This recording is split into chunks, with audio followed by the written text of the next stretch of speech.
Ficai também vós apercebidos, porque a hora em que não cuidais, o Filho do Homem virá.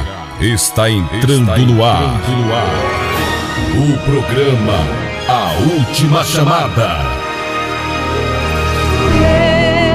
Está voltando, o Rei está voltando, a trombeta está soando, o meu nome a chamar.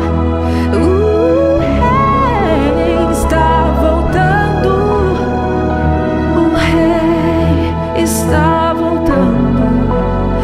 Aleluia, Ele vem me buscar. Aleluia, Ele vem me buscar.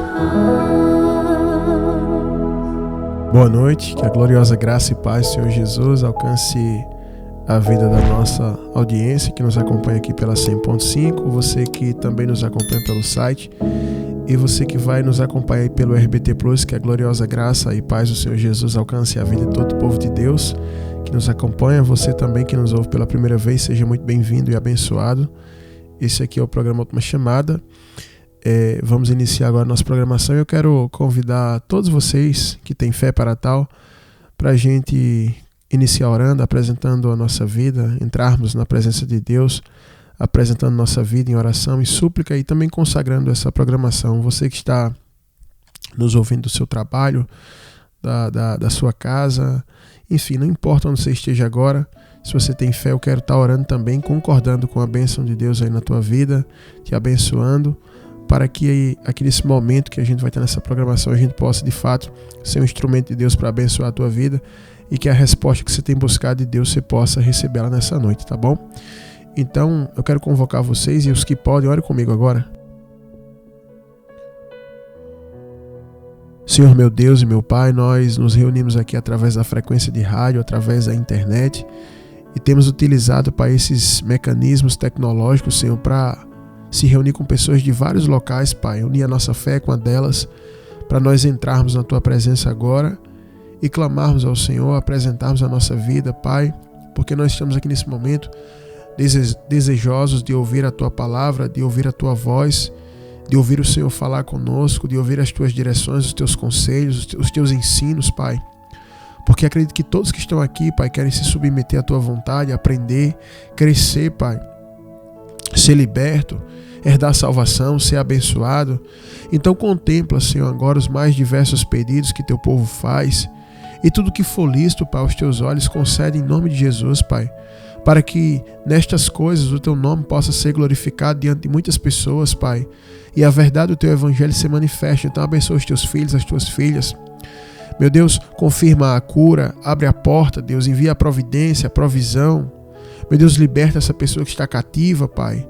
Meu Deus, tira toda a depressão, todo pensamento, Pai, diabólico, de autodestruição na cabeça dessa pessoa que está desenganado com a própria vida, Pai, diante do cenário que tem visto, meu Deus, que o Senhor possa trazer esperança a esse coração, meu Deus, que o Senhor possa trazer resoluções a causas, Pai, que estão embaraçadas, amarradas há muitos anos, Pai, que o Senhor possa operar coisas sobrenaturais, Pai, e nós somos conscientes de que não merecemos, Pai, mas te pedimos perdão pelos nossos pecados, nos colocamos aqui, Pai, à Tua disposição, Senhor, para o Teu conserto, para os Teus desígnios, para os Teus estatutos, Pai. Nos ajuda, Pai, a fazer a Tua vontade, Pai. Não queremos ser entregues, Pai, à nossa própria vontade, para a gente fazer o que der na telha, Pai, e se destruir como os ímpios fazem, Pai. Mas nós queremos ser como o homem prudente, Pai, que construiu a sua casa sobre a rocha, onde vieram os rios, os ventos, e aquela casa não caiu porque estava firmada na rocha, Pai. E essa rocha é o Senhor Jesus, Pai. Então, nos conduz dessa maneira, nos abençoa dessa maneira, que essa programação, Pai, possa falar com o Teu povo, direcionar o Teu povo, que o Teu Espírito, Pai, nos conduza a realizar essa programação, Pai. Porque as pessoas querem ouvir palavras espirituais, as pessoas querem ouvir de fato o Senhor falar, Pai. E por isso recorrem aqui, Pai. Nós não temos audiência de meninos, Pai, de pessoas infantis que querem palavras de gaveta, Pai, profetadas. As pessoas querem palavras firmes, Pai, palavras que vão edificar a sua vida. E nós te pedimos que assim o Senhor nos conduza pelo Teu Espírito, Pai, e que tudo que venha a ser falado aqui seja para a glória do Teu santo nome, Pai, para a glória, Pai, da Tua majestade, Pai, e que no fim de tudo Teu nome seja glorificado. E eu te peço, Senhor, por favor, abençoa, Pai, todos os ofertantes dessa programação, Pai. Cada um que oferta, cada um que traz o seu dízimo, a sua oferta, para que este programa continue no ar, Pai. Abençoe a eles, cumpra a Tua palavra, Pai. A Tua palavra diz que o Senhor honra quem te honra. Então cumpre, Senhor, a Tua palavra sobre a vida dessas pessoas, Pai, que tem feito a Tua vontade, Pai, colocando o seu melhor para que essa programação esteja no ar, Pai. Abençoa cada ofertante, cada dizimista. Abençoa também Osmar Queiroz, Raquel Maroja, que abriram as portas dessa emissora, Pai, para este programa que está aqui no ar praticamente 7 anos, Pai, abençoando vidas, libertando pessoas, edificando famílias, Pai, e instruindo o Teu povo, Pai, no Evangelho. Então os abençoa com graça, com salvação, com saúde, meu Pai, e que o Senhor possa nos conduzir bem em tudo aqui, de maneira que Teu nome venha a ser glorificado uma vez mais nesta programação, Pai. Assim que nós te oramos, te glorificamos por tudo, em nome de Jesus. Quem está em casa, concorde e crê, diz amém. Amém, glória a Deus. O nosso Deus, Ele é o início e também Ele é o amém, né? Ele é o fim de todas as coisas e a determinação de todas as coisas. E aquilo que Deus determinou jamais poderá ser invalidado por quem quer que seja.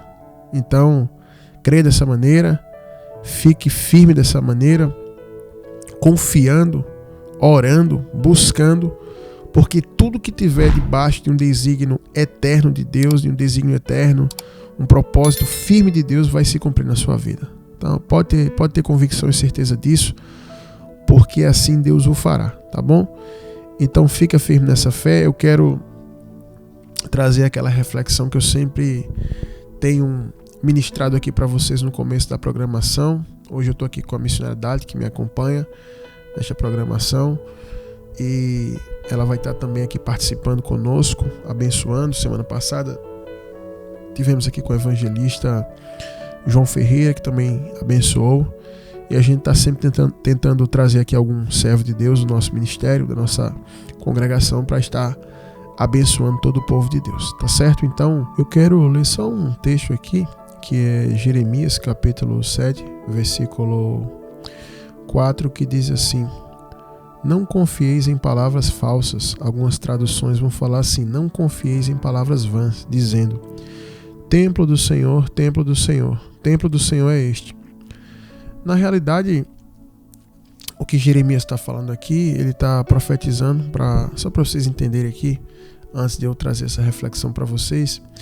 Jeremias ele teve a designação de Deus de profetizar para o povo de Judá, que estava completamente corrompido, e Deus estava chamando esse povo ao arrependimento para que a nação não fosse destruída, porque Deus não ia tolerar aquelas pessoas servirem aos demônios e também querer fazer sacrifício a ele. Então havia em Jeremias um espírito, uma profecia, para que Jeremias chamasse o povo ao arrependimento. E Jeremias começou a falar as coisas, profetizar as coisas que iam acontecer no futuro, caso aquele povo não se arrependesse.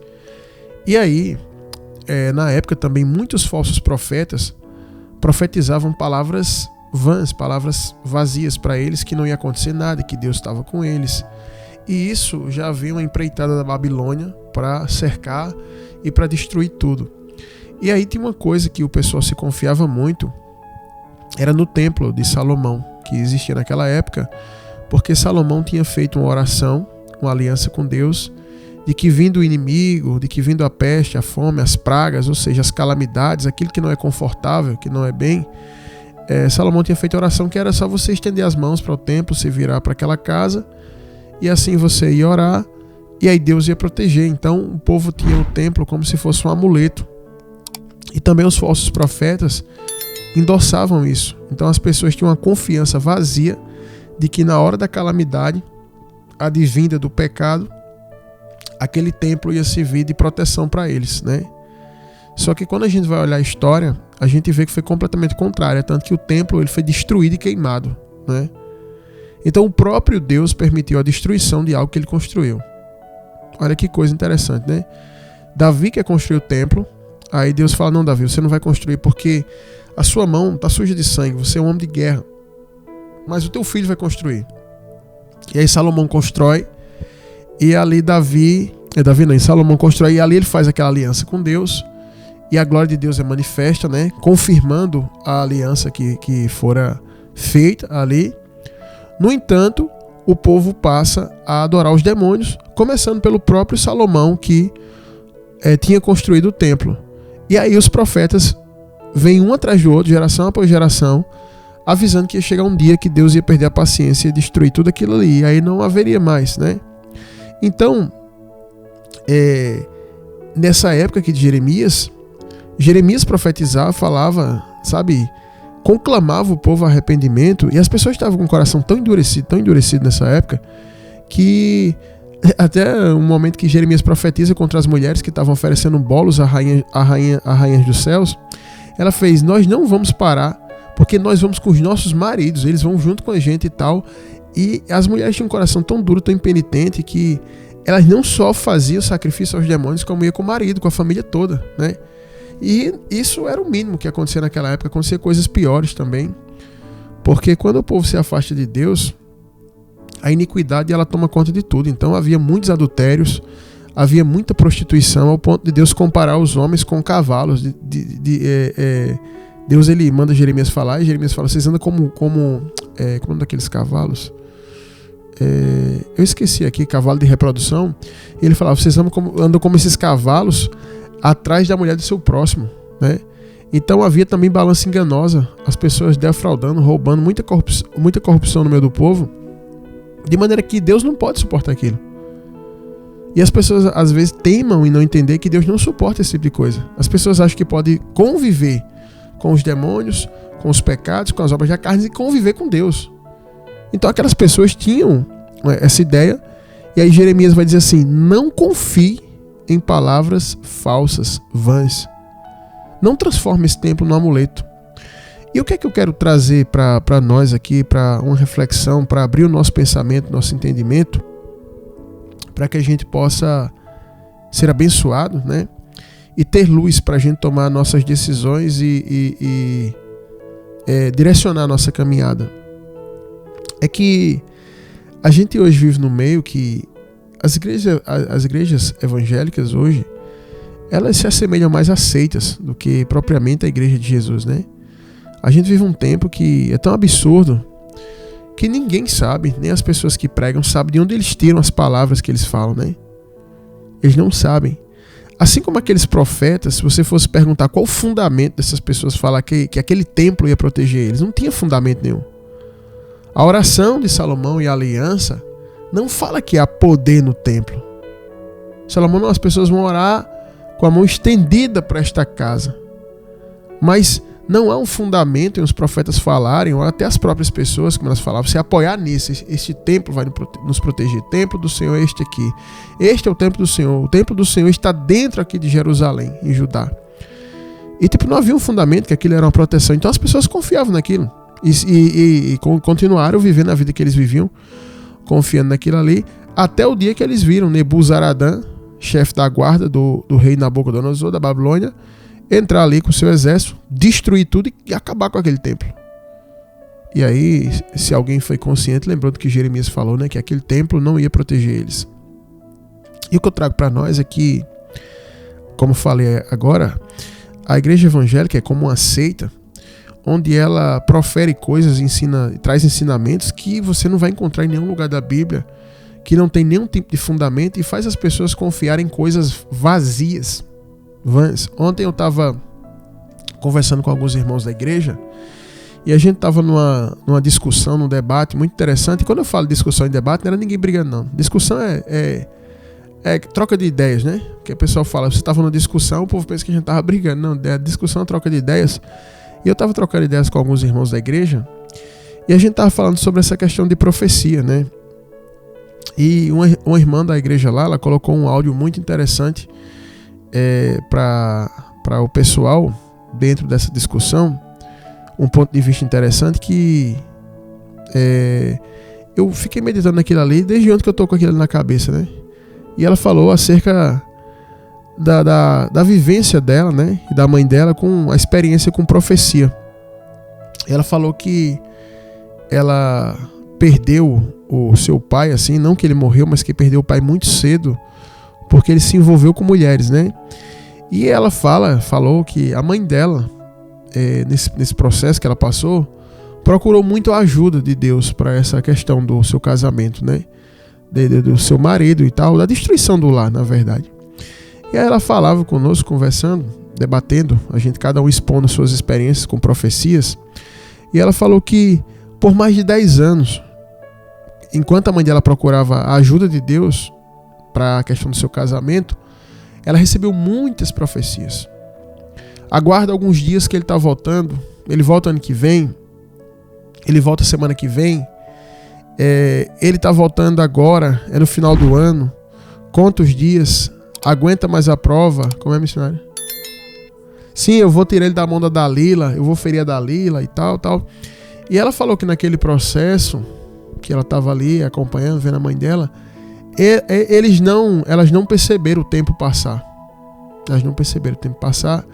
E o tempo foi passando e ela estava muito apoiada naquelas profecias, de maneira que ela não queria enxergar a realidade, que cada dia aquele homem estava mais distante dela. E como essas palavras elas cegam a pessoa, quanto mais distante ela estava, as pessoas profetizavam, diziam, agora é que está mais perto da tua vitória. Quanto mais essa situação piorar, mais perto da vitória. Então, quanto mais ele humilhava, quanto mais coisas fazia, quanto mais longe estava, mais ela acreditava que a vitória ia chegar. E quando viu, passou todo o tempo da vida dela. E a irmã falou, aí pastor, eu casei, meus irmãos seguiram sua vida, casaram, e minha mãe ficou, confiando naquelas palavras. E aí eu estava ali ouvindo e ela disse, minha mãe hoje é uma pessoa dura, não crê em nada, é seca, amargurada, e onde chega é só trazendo amargura, lamento, e as pessoas dessa forma não querem ficar perto dela. E aí eu fiz, olha o que palavras vãs, vazias fazem com as pessoas. É como se você estivesse esperando um ônibus numa parada que nem existe mais, sabe? É como se alguém dissesse, olha, o ônibus para o teu destino é naquela parada ali. Aí você olha a parada de ônibus e vê ela bem velha assim, como se ela tivesse desativada, abandonada há muitos anos. Mas você diz, se alguém está dizendo, eu vou ficar aqui. Aí o profeta vai lá, bate o pé, fala em línguas, olha, espera aí nessa parada, porque Deus vai fazer assim, o teu ônibus está vindo, o ônibus da vitória. E você fica ali, e cada vez que a tua inteligência quer dizer assim, olha, tá com toda a cara que essa parada não passa mais ônibus aqui, nem carro tá passando nessa pista.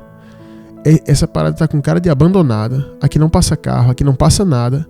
E se você reparar, você é a única pessoa que tá aqui em mais de 3 horas. A tua inteligência tá falando isso pra você. Aí você pensa, então vou sair e procurar outra parada. Aí quando você pensa em sair, vem um profeta do nada. Ele aparece, olha, fica nessa parada porque Deus vai honrar. Deus vai honrar. Se tu sair dessa parada, o Senhor vai te ferir. E você tá ali, você vai ficando. E aí quando você percebe assim, você vê que passou um dia, o ônibus não veio. E a tua inteligência começa a clamar, dizer, rapaz, um dia o ônibus não passou, o que aconteceu com esse ônibus? Pensa. A inteligência fica falando, pensa, para, olha os sinais. Olha o que está acontecendo, não tem carro aqui nessa rua. Na verdade, isso aqui já foi a rua um dia. Olha como tem mato. Olha os animais passando, olha o mato cobrindo a pista. Olha a parada de ônibus, ela está enferrujada. E a inteligência está chamando a gente para isso. Mas a gente às vezes se apoia cegamente numa palavra, como era na época de Jeremias, como foi com essa irmã, e você fica esperando por uma coisa que nunca vai chegar. E uma das frases mais repetidas dentro da igreja evangélica, seja ela qual for, é espera em Deus. Quantas pessoas estão esperando em Deus agora que deve estar me ouvindo? E a pergunta que eu faço para você é, será que realmente você está esperando em Deus ou está apoiado numa palavra vazia? Hein? Será que esse ônibus vai passar realmente aí? Ou será que nessa estrada nem carro passa mais? E a profecia falsa, a palavra vazia, ela é tão, como é que eu posso dizer, sagaz, que talvez você pode ter recebido a profecia nessa semana dizendo assim: olhe, não acredite em nada que vão falar por aí para fazer você desacreditar no que Deus prometeu. Aí você fica confiando, aí no caso eu estou falando aqui, posso ser usado pelo diabo para fazer você desacreditar, né? Já aconteceu muito isso comigo. Eu já falei várias vezes, eu namorava com uma jovem que não era crente no começo da minha caminhada. Eu já vim do mundo com ela namorando e aí recebi muita profecia que ela ia se converter, que ia mudar, que Deus estava fazendo, que eu não deixasse ela, que ela era uma alma. E aí, algumas semanas antes de uma pessoa de Deus realmente se levantar para me falar o que estava acontecendo ali, levanta-se uma profeta e disse: não deixe ninguém desacreditar você. Não deixe nenhuma palavra tirar... enfim, o contexto era esse. Eu não lembro as palavras, mas era para que no caso, a profecia queria dizer que alguém ia se levantar para tentar fazer eu desacreditar que ela ia se converter. Beleza, aí passa isso, a mulher do meu pastor levanta, bota o dedo na minha cara e pergunta se eu quero a vontade soberana de Deus ou a permissiva. E eu digo que era soberana. Ela fez: então acaba esse namoro, porque isso aí não vai dar certo. A esposa do pastor falou, eu só fiz lá e fui lá e acabei com o namoro. E realmente não daria certo. Porque até hoje, pelo que eu sei, essa moça nunca se converteu e nunca teria dado certo. E talvez eu nem estaria pregando para vocês aqui. Era mais fácil eu voltar a ser mundano do que ela ser crente. Mas imagina se eu estivesse esperando. Como eu vi missionária, muitas irmãs chorando no círculo de oração. Eu sempre gostei muito de círculo de oração. E passei muitas tardes da minha caminhada buscando a Deus no círculo de oração. Às vezes eu saía do trabalho e ia para o círculo de oração, quando saía cedo, para adorar, para ouvir Deus falar, ouvir os testemunhos. E eu vi muitas irmãs ali que estavam há 5, 10, 8, 15 anos orando pelo seu marido, e ele ia voltar e estava crendo na promessa. E algumas dessas irmãs que eu pude contemplá-las depois de 20 anos de caminhada, elas hoje estão idosas e sozinhas. E ele não voltou. Mas elas recebiam profecia. Toda vez que elas pensavam em tomar uma posição e dizer: eu vou seguir minha vida, aí se levantava alguém com a profecia: não desista, você vai pagar um preço. Não desista. É sempre assim. É sempre assim. Talvez quando Jeremias profetizava a verdade, que aquele povo estava querendo mudar, aí vinha um profeta falso e dizia: não, o templo do Senhor vai proteger vocês. Eu acho que toda vez que Jeremias profetizava, que o diabo via que o coração do povo estava balançado a se converter, aí o diabo levantava um falso profeta e dizia: não, o templo do Senhor vai proteger. O povo continuava naquela vida. Talvez toda vez que você pense em tomar uma atitude, que você pense em sair desse calabouço que você está vivendo, aí vem um falso profeta e levanta: não, olha, estou eu vendo as tuas lágrimas. E é interessante que esses falsos profetas, eles falam justamente o que você está vivendo. Aí você acredita que é Deus. Fica mais, espera mais, e você espera e nada. E aí talvez você diga assim para mim: pastor, como é que eu posso saber se essa palavra que eu recebi nunca vai se cumprir? Como é que eu posso saber se isso não tem fundamento, se isso não vai se cumprir? É só você analisar os fatos. Ainda que algumas promessas missionárias e ouvintes possam ter fatos contrários, podem ter cenários contrários para que prove a nossa fé, mas existem sinais concretos de que algo vai acontecer. Por exemplo, vou dar um exemplo. Quando Moisés chega falando para o povo que vai libertar o povo do poder de Faraó, parece uma coisa meio maluca, parece. Só que Moisés apresenta sinais. Moisés apresenta sinais de poder, de que isso poderia ser possível. E no final das contas eu pergunto para você: se cumpriu ou não a promessa que Moisés fez de que Deus ia libertar o povo? Se cumpriu. Porque, apesar de parecer contrário ao cenário, aos fatos, mas Moisés apresentou sinais. Por isso que Jesus fala para nós que nós devemos ir pregar o evangelho e os sinais seguirão os que creem. E fala de poder, para que as pessoas creiam. Então, às vezes, você está pedindo resposta a Deus de uma situação, de uma suposta promessa que Deus fez, e quando você olha para os fatos, só tem sinal de que nunca vai acontecer, de que é negativo. Eu acompanhei o caso de uma irmã que ela esperava o marido voltar. O marido se prostituía muito com várias mulheres e ela acreditava naquilo. E eu, na minha imaturidade, eu não tinha nem relacionamento, eu era solteiro na época e era jovem, novo convertido, e eu olhava aquilo ali e todos os indícios demonstravam que aquele homem nunca ia se converter, porque cada dia ele ia ficando pior. E na cabeça dela e no entendimento dela, que quanto mais ele ficasse pior, mais perto estava da vitória. E aí chegou o momento dele cometer um ato criminoso e ser preso. Ela fez: é agora que ele vai se converter, porque o amor de Deus constrange. E pela lógica, ela não deveria nem ter ido visitar ele, né? Porque tudo que ele fez com ela, aí ele foi preso e todos os amigos e as mulheres que ele vivia abandonaram ele. E aí ela apareceu na visita, com roupa pra ele, com as coisas pra ele, com as coisas que podem entrar dentro de um presídio. E ela, como crente, se submeteu àquela visita, né? Que tem que tirar a roupa no meio de um monte de mulher de presidiário ali. Você sabe como é que é o pessoal. E ter que se abaixar ali. Ela se constrangeu daquilo ali, como uma santa mulher de Deus.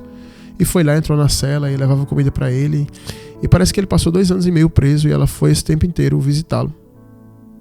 Fazendo isso, e ele tratando ela como se fosse a esposa dele, tal. E ela fez: tá vendo que Deus cumpre? E eu pensando: mas peraí, Deus cumpriu a promessa, ele tá dentro de um presídio, a senhora tá fora. Eu pensando na minha cabeça, lógico que eu não ia falar isso pra ela, mas eu via que ela tava assim, tipo, tão convicta daquilo que eu não queria jogar um balde de água fria naquela ilusão, naquela palavra vã que ela tinha se apoiado nas profecias.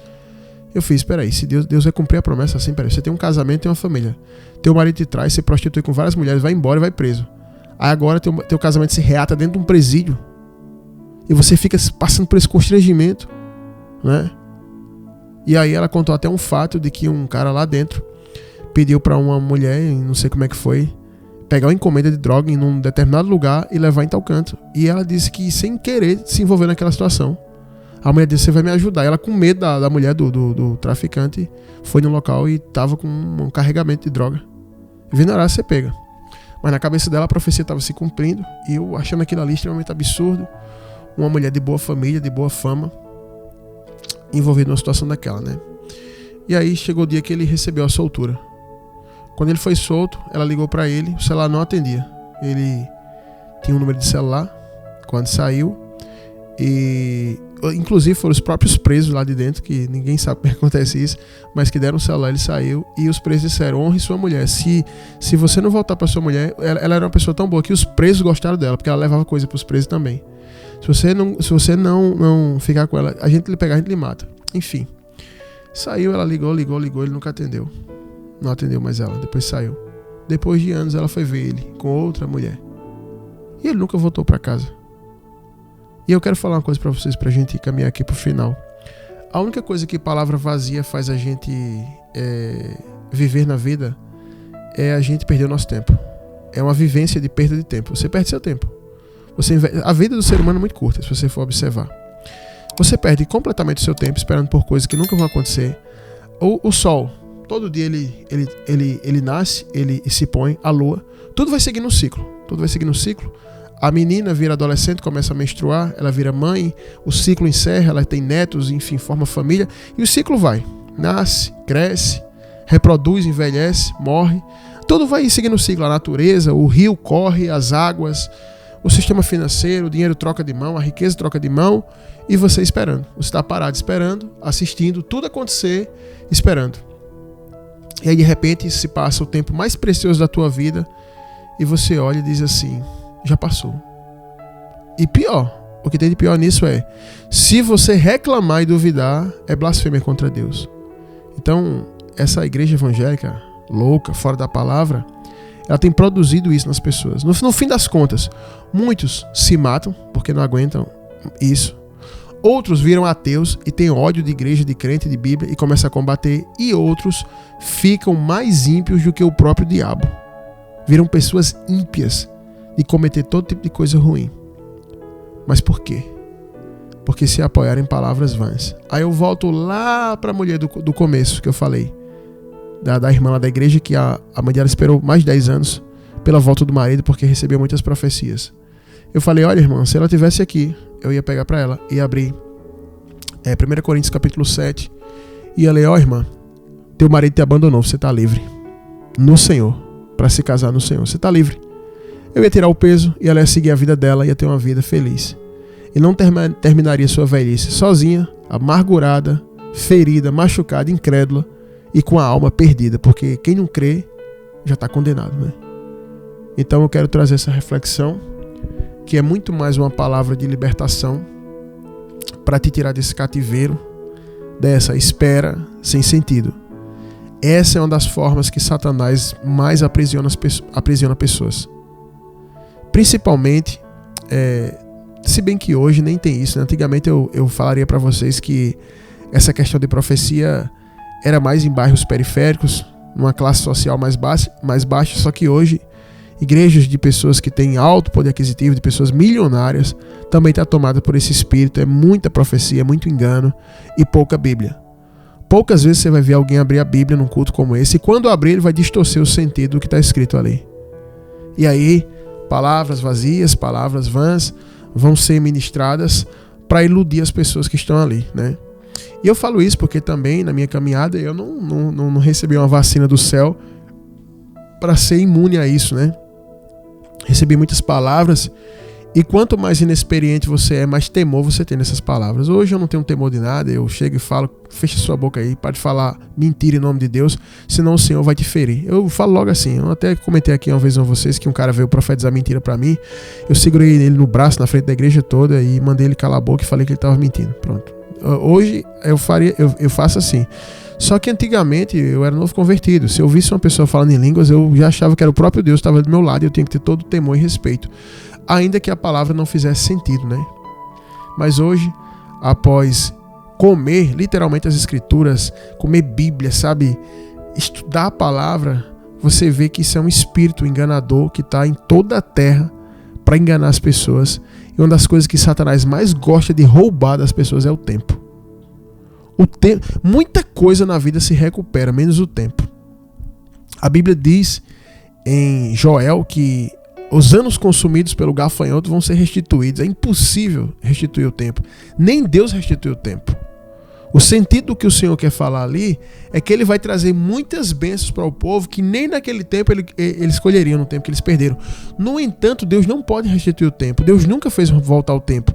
Deus fez João no Apocalipse e para o futuro, ver o que vai acontecer no futuro, mas Deus nunca fez ninguém voltar para o passado. Leia a Bíblia, observe a Bíblia, e você vai ver que Deus nunca leva ninguém ao passado. Mas Deus já levou várias pessoas a ver o futuro, mas o passado não pode. Então, nem o tempo que você perdeu ele pode ser restituído, ainda que você receba muitas bênçãos. Então, o contexto real de Joel é que Deus ia abençoar tanto o povo que aquele tempo perdido eles iam esquecer e iam receber muito mais bênçãos do que naquele período, né? Então, o diabo gosta de roubar o nosso tempo, e eu quero trazer uma palavra para você se libertar e aproveitar o seu tempo. Seja livre com essa pequena reflexão, que poderia até ser a pregação, né, do final, mas eu fiquei com essa palavra no coração. A gente estudando ali entre crentes, né, quando os irmãos, crente de verdade, começa a estudar, a buscar a Deus, Deus traz resposta, né? E o que a irmã falou assim foi muito impactante. Eu fiquei refletindo, eu pensei, quantas pessoas agora estão perdendo o seu tempo acreditando nisso? E você todo dia acorda para esperar e não acontece nada. Tudo que acontece é demonstrando o contrário. E aí você fica parado, porque não pode se mexer, que se mexer Deus vai te ferir, Deus vai te punir. E toda vez que você está prestes a tomar uma decisão, aí você levanta alguém com profecia, não faça isso, não faça aquilo, né? Se eu fosse acreditar nisso, eu nunca teria casado com a missionária Dalit. Porque quando eu namorava com ela, quando eu comecei a namorar, né, a gente tá muito feliz ali. Quem namora, quem é noivo, quem casou sabe quando você realmente gosta de uma pessoa, como você fica empolgado com aquilo ali, né, feliz, apaixonado. E aí levanta-se uma pessoa dizendo uma profecia que Deus me queria numa obra no sertão, numa cidade que eu acho que não tinha nem 1000 habitantes. E aí, quando eu estou no começo do meu namoro com a missionária, pra gente construir, né, a nossa trajetória e tal, aí levanta uma mulher e ela profetiza que eu tenho que ficar naquela cidade, que Deus estava mandando eu ficar naquela cidade. A cidade não tinha nem 1000 habitantes, né?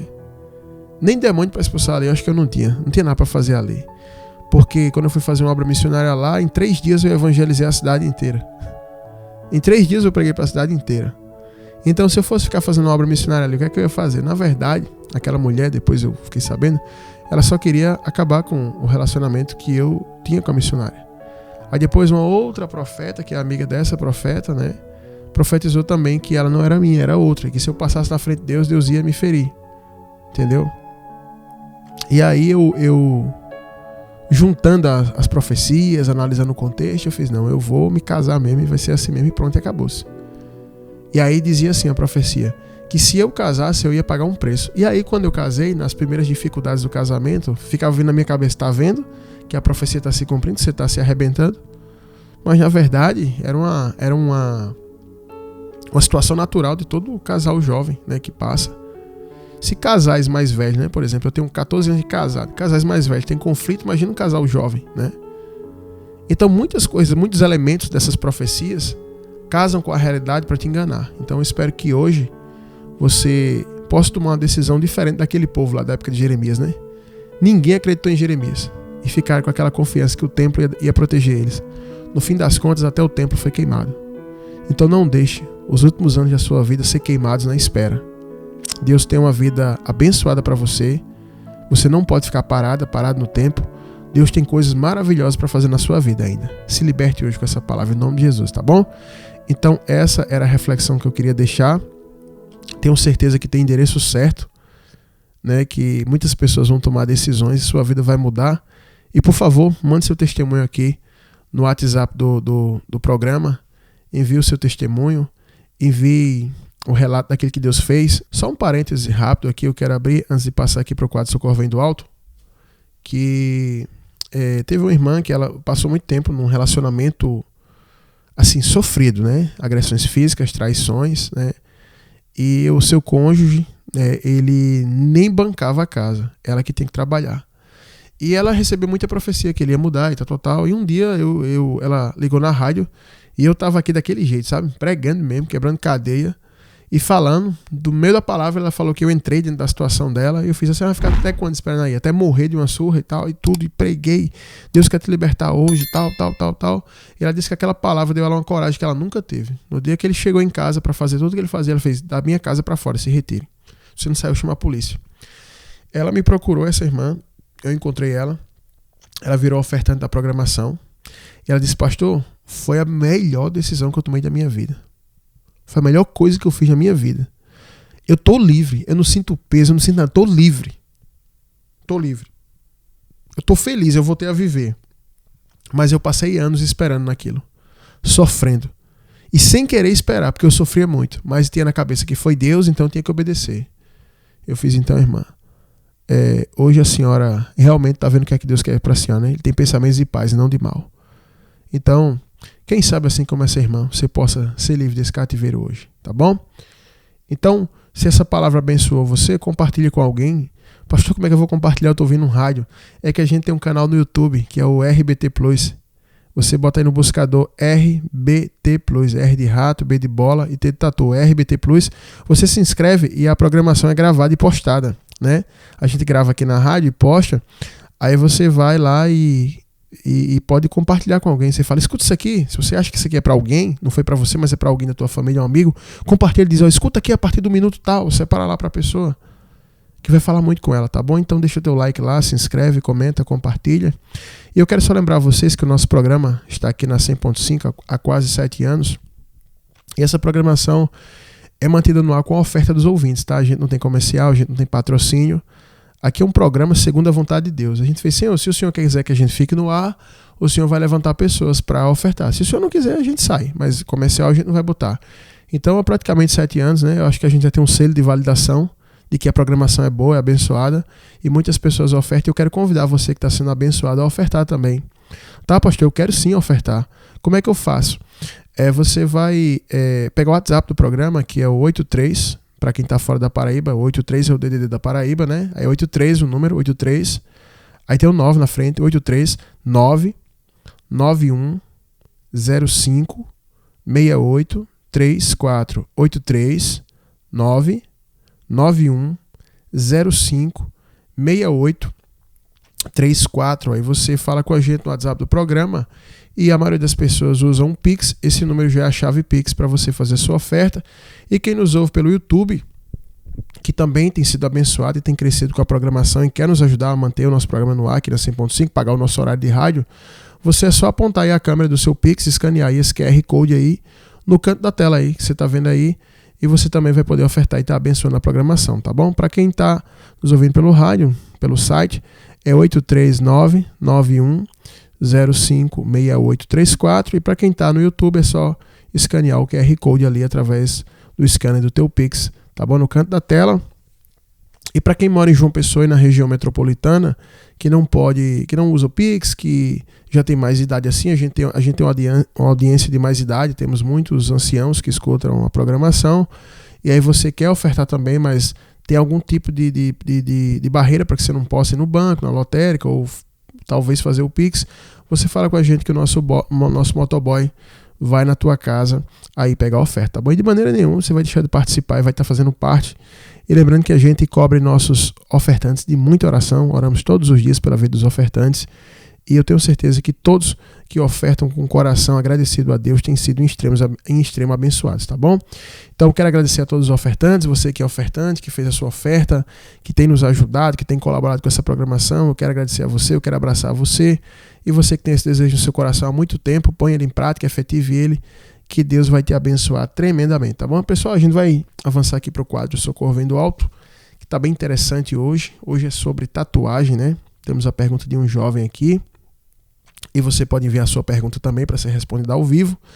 É só você mandar no WhatsApp do programa também, tá bom? Você pode mandar escrita, não se preocupe, não vamos falar o teu nome, o nome da tua igreja, o nome do teu pastor, enfim, não vamos falar a tua situação. A gente sempre procura preservar aqui a identidade das pessoas que mandam, né, que querem. E também não vamos colocar a tua voz aqui. A gente coloca a pergunta em forma de locução, feminina ou masculina, para que as pessoas em casa possam acompanhar a pergunta, mas ninguém vai saber que foi você. Então envie para a gente sua pergunta no WhatsApp do programa, que é 839-9105-6834. Então vamos soltar aqui a vinheta, em seguida a gente vem com a locução e depois com a resposta. Para aconselhar a sua vida, iluminar seus caminhos e resolver seus problemas, iniciamos agora o quadro O Socorro Vem do Alto. Graça e paz, pastor. Já fazia algum tempo que minha tia enviava links da programação e falava que eu precisava ouvir suas ministrações. Finalmente eu cliquei, ouvi e gostei. Agora quem precisa de um direcionamento sou eu, pois fiquei muito bolado desde que voltei do Acamp Jovem da minha igreja. Rolou muita coisa boa por lá, teve adoração, gincana e comunhão, mas teve uma parada que me deixou confuso. Nossa liderança levou um tatuador para fazer tatuagens proféticas na juventude, tatuagens com versículos ou símbolos cristãos. Muitos fizeram e alguns não. Eu sinceramente fiquei com muita vontade de fazer uma, mas fiquei com medo de ser errado, e agora que o Acamp acabou, eu estou frustrado por não ter feito. Mas, sinceramente, eu não sei se eu deveria ter feito ou não, e queria muito tirar essa dúvida da minha cabeça, pois ainda é algo que eu tenho vontade de fazer. Queria muito ouvir a sua opinião, pastor. Amém. Tá aí a questão do nosso irmão, né? Do nosso jovem irmão. E é uma questão que ela tá bem, vamos dizer assim, comum, né? Porque acho que semana passada eu recebi uns 2 vídeos de ações parecidas com essa, de pessoas se tatuando na igreja, especialmente jovens, né? Quem diria que a gente ia chegar num tempo que um templo, uma casa de oração, viraria um estúdio de tatuagem, né? Quem diria? Eu, sinceramente, no tempo que eu me converti, que já não era essas coisas todas, eu não imaginava que a gente ia chegar num tempo que você ia para uma atividade espiritual na igreja e o povo estaria se tatuando, né? Então, o primeiro ponto que eu quero abordar aqui, eu quero ser bem didático, para até uma criança ela compreender o que eu quero transmitir aqui. O primeiro ponto que eu quero abordar aqui é a origem da tatuagem, né? A gente precisa entender as coisas, porque, por exemplo, pelo menos eu penso assim, tudo que a gente vai fazer, a gente vai empreender na nossa vida, a gente precisa entender, compreender o que está fazendo, qual a origem, né? Qual o fundamento, né? As pessoas hoje são tão ignorantes de Bíblia que as pessoas não sabem nem qual o fundamento do cristianismo, né? Hoje a pessoa diz assim, eu me converti, mas se converteu a quê? Ao quê? Quando? Como é?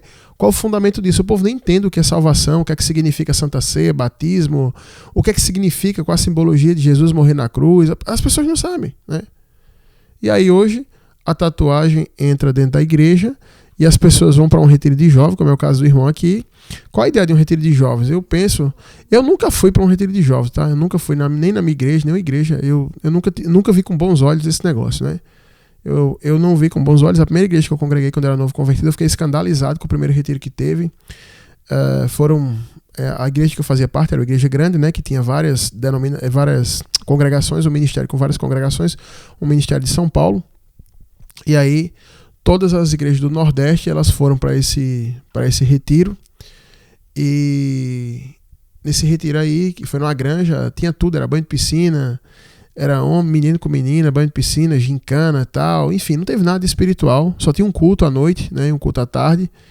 Na hora do culto todo mundo chorava, parecia que era espiritual, mas na hora da bagunça, tinha bagunça. E é tanto que essa igreja aí, ela, apesar de existir lá em São Paulo, aqui no Nordeste não tem mais nenhuma, acabou, porque é um vento de doutrina. Naquela época atraiu muitos jovens, mas não atraiu ninguém para o evangelho, né? Porque eu não me converti lá, eu fui congregar lá a convite e só passei 9 meses e saí. Então, eu nunca vi com bons olhos esse tipo de coisa, de retiro de jovens. Para mim é só um lugar de brincadeira, de fica. Já vi retiro que meninas saíram grávidas do retiro, né? De tanta libertinagem que tem nesses locais. E agora a gente tem retiros que eu fico até, não vou dizer que eu fico surpreso, mas é absurdo. Você vai para um retiro onde a ideia é ter algo espiritual e chega lá, você tem um tatuador, né? Você tem um tatuador e todo mundo está se tatuando lá no retiro, né? Quando que muitos jovens, inclusive você que mandou a pergunta, nem sabe, quer fazer, sentiu vontade de fazer, tem vontade de fazer, mas está em dúvida porque algo dentro de você dizia não faça, né? E aí quer saber o que é que a Bíblia diz, ou seja, não sabe o que é que a Bíblia fala sobre tatuagem e não entende a natureza dela, né? Então o primeiro ponto que eu vou falar aqui é a origem da tatuagem. A tatuagem não começou agora, onde nós temos aí esses tatuadores com essas pistolinhas com tintas coloridas, fazendo desenhos bonitinhos e versículos nas pessoas. A tatuagem ela tem origem lá no Antigo Egito, e você pode pesquisar isso aí que eu estou falando. Você vai encontrar aí na internet relatos de múmias com 3.500 anos que tinham as primeiras tatuagens, né? E tatuagens totalmente ligadas à magia, à bruxaria, à feitiçaria, ao sacerdócio da magia egípcia. E outras múmias que têm tatuagens ligadas ao paganismo, a crenças pagãs, né? Então, eu fico pensando assim, como é que a gente pode, como cristão, pegar a tatuagem, ainda que seja para colocar o Salmo 119 todinho no corpo da gente, como é que a gente pode pegar algo que nasce dentro do berço da magia, da cultura egípcia? Se você for estudar a cultura egípcia, é o berço da magia. Muitas entidades do Egito até hoje são adoradas por figuras de Hollywood, da música, né? Por ocultistas. Até hoje essas pessoas são adoradas e cultuadas, né? Essas entidades, esses grimórios, vamos dizer assim, de magia egípcia. Muita coisa ali o pessoal adora, o pessoal é envolvido nesse ocultismo, nesse mistério, né? Nessa espiritualidade mais para o lado de lá. Como é que eu posso pegar algo que nasceu ali e transformar numa coisa, vamos dizer assim, boa para Deus? Eu vou tatuar o Salmo 119 aqui, né? É tanto que lá em Levítico, muitas pessoas, muitos pastores que gostam de se tatuar e incentivam os membros a se tatuar, eles pegam o texto de Levítico e eles distorcem, dizendo que aquilo ali não fala de tatuagem, porque diz que as pessoas se marcavam para os mortos. Quando que na realidade isso é uma distorção do texto. Por quê? Todas as culturas pagãs, né? E eu falei aqui do Egito, mas também tem outras, especificamente, eu falo agora dos moradores de Canaã, dos cananeus, aquelas pessoas já faziam tatuagem. Lógico que eles não tinham pistolinha com tinta, com a tecnologia que tem hoje. Eles faziam escarificações na sua pele. E o significado pelo qual eles faziam não importa. Porque o fundamento da tatuagem é o quê? É você marcar a sua pele e derramar o seu sangue. Esse é o fundamento.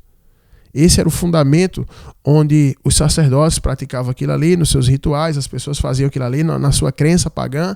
Então as nações de Canaã faziam aquilo ali. E não importa se eles faziam para os mortos, para os demônios, ou se alguém em Canaã, por exemplo, fazia uma escarificação sem nenhum sentido. Eu quero só fazer uma marca no meu corpo. Se alguém lá em Canaã dizia assim, não, eu quero só fazer uma marca. Eu não estou fazendo para os mortos, eu não estou fazendo para os demônios, nem estou fazendo por uma crença pagã. É só porque eu achei legal. Não importa o sentido. Deus disse para o povo, não faça isso, disse para o seu povo.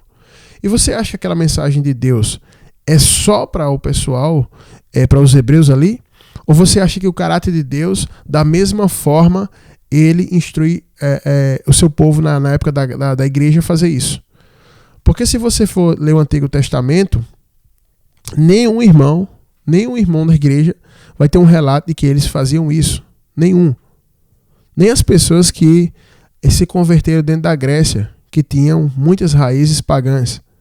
Então, o primeiro ponto que eu abordo aqui é essa questão da tatuagem. A tatuagem, ela nasce ligada ao paganismo, ao ocultismo, à bruxaria, à feitiçaria, em todas as nações ali de Canaã, principalmente do Antigo Egito.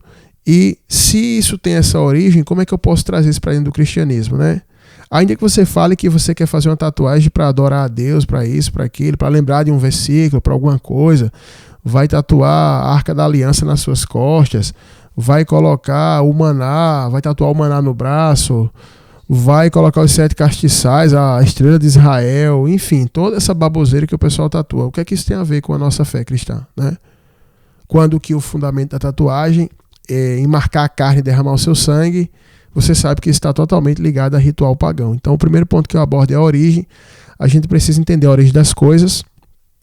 E a origem da tatuagem, infelizmente, é essa. Não tem como a gente mudar, né? Por mais que um pastor se esforce para distorcer Levítico, ele não pode mudar a história, né? Ainda que ele consiga distorcer Levítico na cabeça de alguns crentes que não conhecem a Bíblia, ele não vai poder mudar a história, né? Ele não vai poder ir lá nos museus onde guardam essas múmias e falar que essas múmias não foram achadas e que elas não tinham tatuagem, né? Eles não vão poder. Na igreja deles, eles são os chefes, né? Os donos da igreja. Eles mandam, eles distorcem, eles manipulam, mas a história eles não podem mudar, né? Então, o primeiro ponto que eu abordo é esse, a origem da tatuagem. E todas aquelas nações pagãs têm envolvimento com demônios e as doutrinas que eles tinham, a doutrina de demônio. Então, se um mago da magia que incorpora espíritos, ele diz que tem que fazer uma marca no corpo, a gente pelo menos entende, né? As pessoas que têm um pouco mais de neurônio entendem que aquilo ali foi designado por um espírito maligno, né? Então, se um espírito mandou uma pessoa marcar sua carne, derramar o sangue, tem algum fundamento nisso, né? Então, o primeiro ponto que eu abordo é isso aí. Amém, né? E o texto que o pastor citou, era o texto que eu iria citar, realmente está aqui em Levítico 19, e diz o seguinte, 19:28. Pelos mortos não ferireis a vossa carne. Mas aí tem um ponto vírgula, né? Porque pode usar assim, então seria só pelos mortos. Mas aí após o ponto vírgula, diz o seguinte, nem fareis marca nenhuma sobre vós. Eu sou o Senhor Deus. Então está dizendo o seguinte, tudo bem, eles poderiam usar isso aqui, olha, é só pelos ídolos, pelos mortos, pelos deuses e por aí vai. Mas aí diz assim, mas também vocês não podem fazer nenhum tipo de marca sobre vós. Não importa se seja uma marca de tatuagem, aquela marca que nem faz nos cavalos, né? Que é queimada assim. Então, é nenhum tipo de marca, né? E eu separei um texto aqui, em Apocalipse 12, que diz assim, por isso festejais, ó céus, e vós que neles habitais. Mas ai da terra e do mar, pois o diabo desceu até vós com grande cólera, sabendo que pouco tempo lhe resta. Eu vim de igreja, né? E é tanto que o nome não é nem chamado de retiro de jovens, é chamado de retiro espiritual. E a gente fica ali, eu não lembro se são 3 dias ou se são 5 dias, eu não tenho lembrança aqui exatamente, mas realmente a gente fica naquele lugar e a ideia é uma ideia muito bonita, porque é uma ideia assim, onde a gente vai se separar para que realmente tenha um retiro espiritual. Então a gente vai buscar coisas espirituais. E, gente, eu vou dizer uma coisa para vocês. Eu já participei e realmente tinha momento de oração, tinha momento de louvor, mas também tinha muita coisa desnecessária, né? Tinha muita brincadeira desnecessária. Eu me lembro que teve uma vez que tinha uma moça lá que estava dormindo e ela estava no sono profundo e aí todo mundo lá é muito gaiato, muito brincalhão. E aí pegaram ela, uns pegaram pelas pernas, outros pelos braços, jogaram ela dentro da piscina.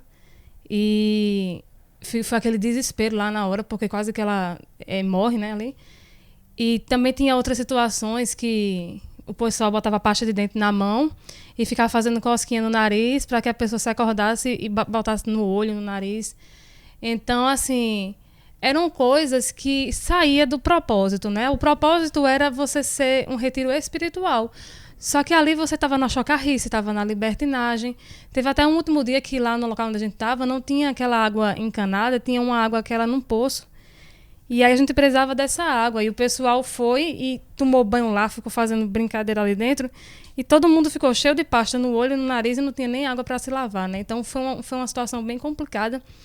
E aí eu trazendo para esse texto aqui, que diz o seguinte, ai da terra, porque o diabo desceu até vós com grande cólera. Em outras traduções diz com grande ira, sabendo que pouco tempo lhe resta. E eu quero dizer uma coisa para vocês. O pastor aqui falou sobre tempo. Às vezes a gente não tem noção do tempo, nem do valor que o tempo tem, mas o diabo, ele sabe. Ele sabe que ele tem pouco tempo. E ele entende que isso é muito importante e que isso é algo valioso. E por ele saber que ele tem pouco tempo, ele diz assim, como eu tenho pouco tempo, eu vou tentar fazer o meu desígnio da melhor forma possível. Só que a gente, que tem no máximo 80 anos de vida, 90, não sei, muitos não chegam nesse número, a gente parece que não entende isso. E principalmente os crentes. E aí eu pergunto a vocês, qual o futuro de a gente fazer isso? Qual o futuro? Eu vejo quantas pessoas chegam pedindo ajuda espiritual aqui na rádio, na igreja. Oh, me ajude que minha filha está querendo se matar, me ajude que aconteceu essa catástrofe, isso. E eu fico me perguntando assim, a maioria dessas pessoas, elas querem uma ajuda espiritual nesse momento, porque elas sabem que estão vendo espírito dentro de casa, que está tudo se destruindo. E naquele momento, o que é que elas querem? Elas querem um alívio, elas querem uma resposta, elas querem uma palavra. E como é que eu posso ajudar ela? Não, irmão, faça uma tatuagem que lhe resolve, que lhe ajuda. Não, irmão, bota um piercing santo. E eu digo isso porque quando eu tinha 14, 15 anos, eu estava deslumbrada, assim como esse jovem, porque na época, o pessoal, eles estavam com essa ideia também de ser descolado, de ser isso e tal. E eu queria me enturmar nessa turma, né? Porque teve até um retiro que misturou duas igrejas, e tinha uma igreja que era bem descolada, e todo mundo queria ser igual a esses jovens. Todo mundo lá era muito descolado, tatuado, não sei o que e tal. E eu queria, e graças a Deus minha mãe não deixava, né? Mas realmente o que eles tatuavam era versículo bíblico, era uma estrela que chamam de estrela de Davi, era um castiçal, eram essas coisas, e eu ficava deslumbrada. Mas eu não sabia o significado, eu não sabia o que era. A minha única intenção era de fazer parte daquela turma, de poder ser aceita por aquele pessoal ali e de não ficar deslocada, né? Então, você vê que na hora do vamos ver, na hora que o bicho pega, na hora que tem uma pessoa manifestada dentro de casa, na hora que ninguém consegue dormir, na hora que está um pesadelo, na hora que está tudo se destruindo, você quer uma pessoa de oração, você quer uma pessoa de batalha espiritual, você quer alguém que lhe dê um direcionamento bíblico. Só que agora eu lhe pergunto, essas armas espirituais, entre aspas, que você recebeu num retiro de uma tatuagem, vai lhe ajudar em quê? Se você tiver agora, não, mas está tatuado aqui no meu braço que Deus é poderoso. Sim, expulsa agora um demônio com Deus é poderoso no seu braço. Outra coisa, lá em Provérbios diz o seguinte, atei as palavras de sabedoria ao seu pescoço e guarde a palavra de Deus na tábua do seu coração. Então a gente diz a palavra diz que a gente tem que guardar a palavra de Deus na tábua do nosso coração. E o que quer dizer isso aí? De que adianta você dizer assim, eu já vi gente dizendo o seguinte, não, eu vou tatuar para não esquecer do ID, porque a igreja tem que ter o ID do Senhor. Então eu vou tatuar onde está escrito isso, para que eu não esqueça. Minha querida, se você precisa de olhar todo dia para o seu braço, que você precisa de pregar o ID, então significa que isso não está dentro da tábua do seu coração. Porque quando a palavra está dentro da tábua do nosso coração de verdade, ainda que um ladrão ele roube nossa Bíblia, como já aconteceu com o pastor, o ladrão roubou a Bíblia dele de noite. No outro dia ele estava pregando sem a Bíblia. Porque a palavra estava enraizada dentro da gente, tá? Ela está enraizada dentro do nosso ser. Então, ainda que se levantasse um governante e dissesse assim, todas as Bíblias agora vão ser queimadas. A gente tá certo, tome, queime, porque agora ela já está dentro de mim. Eu já guardei, ela tá se for não é tatuada, ela tá impressa dentro de mim. Então, pouco importa se estiver no meu braço, se estiver na minha cabeça, isso não importa. O que importa é estar na tábua do nosso coração. E mais ainda, não apenas guardar por lembrar, mas praticar. E quantas pessoas guardam e não praticam? Bota aqui num braço, numa folha, sei lá, onde não pratica, né? Então, o que eu digo é o seguinte, o diabo, ele sabe que ele tem pouco tempo. E por ele ter pouco tempo, ele vai querer sempre usar uma artimanha, sempre usar uma coisa que parece que é, mas não é. Sempre fazer esse vento de doutrina para que você se perca. Mas, na verdade, a gente tem que entender mais do que ele, que a gente também tem pouco tempo. E nesse pouco tempo que a gente tem que fazer algo que seja útil. E o que é um culto racional? O que é um retiro espiritual? O que é um culto espiritual? É um culto onde a gente vai ter oração, onde a gente vai ter palavra, onde a gente vai ter libertação, onde a gente vai receber armas espirituais, onde Deus ele vai tirar o embaraço, onde ele vai lhe mostrar algo. Então, como é que eu vou estar conectado com o espiritual? Como é que eu vou estar conectado com algo do céu, se ali naquele momento que deveria ser um local santo, vem uma pessoa que eu não sei nem quem é e começa a tatuar um e outro. Você vai tirar o foco, você vai tirar a noção do que está sendo feito ali, né? Então, eu digo o seguinte, o diabo ele sabe que ele tem pouco tempo. E a gente também sabe que tem pouco tempo. E esse nosso pouco tempo ele tem que ser usado de forma consciente e de forma inteligente. E a maior inteligência que a gente pode ter, a Bíblia diz assim, que quem ganha almas é sábio, né? E outra coisa, a melhor forma da gente usar o nosso tempo é a gente buscando coisas espirituais. E todas as vezes que a gente for fazer isso vou me tatuar para Jesus, vou fazer isso, você está só perdendo seu tempo e fazendo coisa influenciada pelo diabo. Amém, missionário. É sobre tempo que eu também abordo aqui o segundo ponto, é que houve um tempo que a tatuagem ela se populariza dentro dessas culturas, como eu falei no começo, e aí os tempos se passam e a tatuagem começa a chegar em outras culturas, e a gente vem para o nosso tempo aqui, e chegou no Ocidente, chegou nas culturas ocidentais, e as primeiras pessoas que começaram a se tatuar nesse tempo não eram cristãos. Cristãos nem pensavam em tatuagem. Muitos marinheiros começaram a se tatuar, pessoas que viviam em porto, pessoas vadias, pessoas principalmente do crime organizado. Por exemplo, até hoje você identifica membros da Yakuza, da máfia japonesa, por tatuagem, membros da máfia russa por tatuagem. As facções criminosas no Brasil se comunicam também pela tatuagem, se identifica pela tatuagem, os cartéis mexicanos pela tatuagem, os cartéis da América Central pela tatuagem. Então, é tanto que tem áreas setores de inteligência da polícia que estuda só sobre o simbolismo das tatuagens para saber o que identifica.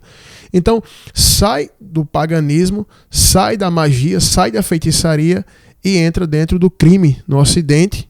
E você observa que as pessoas que mais tinham tatuagens, você pegando para 50 anos atrás, era o crime.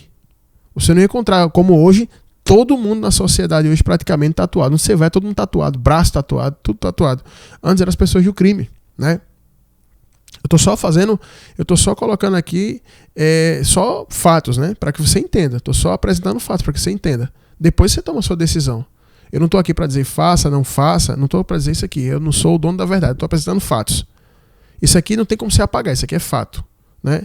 E estou respondendo a um cristão. Eu sei que isso aqui vai ficar no YouTube, outras pessoas vão ouvir depois e pode querer questionar, porque quando você quer uma coisa, você defende de todo jeito, né? Você distorce e tal. Então, as máfias se comunicam com isso, com tatuagem, né? As facções criminosas com tatuagem.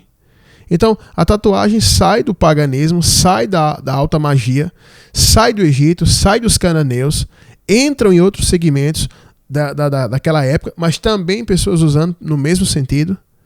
E Deus diz ao seu povo, não se marque pelos mortos, nem faça marca alguma no seu corpo. Nem a escarificação dos mortos, porque tinham vários tipos de maneiras de fazer as marcas e os motivos que alegavam, um pelos mortos, um pelos demônios, um por aquele Deus, por aquela entidade e tal, pela fertilidade, por isso, por aquilo.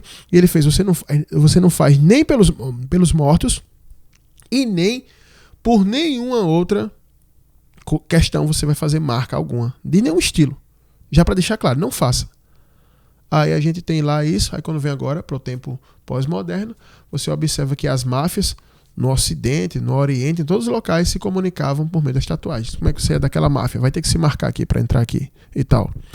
Aí você observa o contexto da tatuagem. Hoje, se você pegar um policial, da Polícia Civil, da inteligência, ele vai te falar aqui no Brasil o significado das tatuagens. Isso aqui, aquilo ali, isso aqui, aquilo ali, isso aqui, aquilo ali. Você sabe que quando uma pessoa é dessa organização por causa disso aqui, aquela organização é daquela ali e tal, tal. E até entre eles, entre os criminosos, quando você é preso, que vai para uma cela, se você chegar lá e cair lá dentro, e você falar, não, eu tô fechado com a facção de vocês, tira a camisa, vai ver as tatuagens que você tem. Vai dizer, você é da outra, vai morrer. Então eu pergunto novamente, qual o fundamento de um cristão pegar e fazer um negócio desse? Tem origem no paganismo? No tempo pós-moderno, inicia-se aqui no Ocidente através das facções, das organizações criminosas. Até hoje predomina entre eles. E aí por que eu vou fazer isso? Né? Aí depois teve um tempo que eu me lembro que começou a se aprofundar por questões eróticas. E eu tinha um colega que se tornou tatuador E ele falava, quando eu era do mundo, ele falava que fazia tatuagem nas mulheres nas suas genitais, nas partes genitais, partes íntimas. E isso se popularizou. Então, sai do paganismo, você vê, nunca tem uma coisa boa. Sai do paganismo, sai da feitiçaria, sai da magia, aí passa para o crime, para organizações criminosas, depois leva-se para essa parte sensual. E aí eu estava ajudando um homem na libertação, e aí ele estava buscando a Deus e tal, estava uma bênção.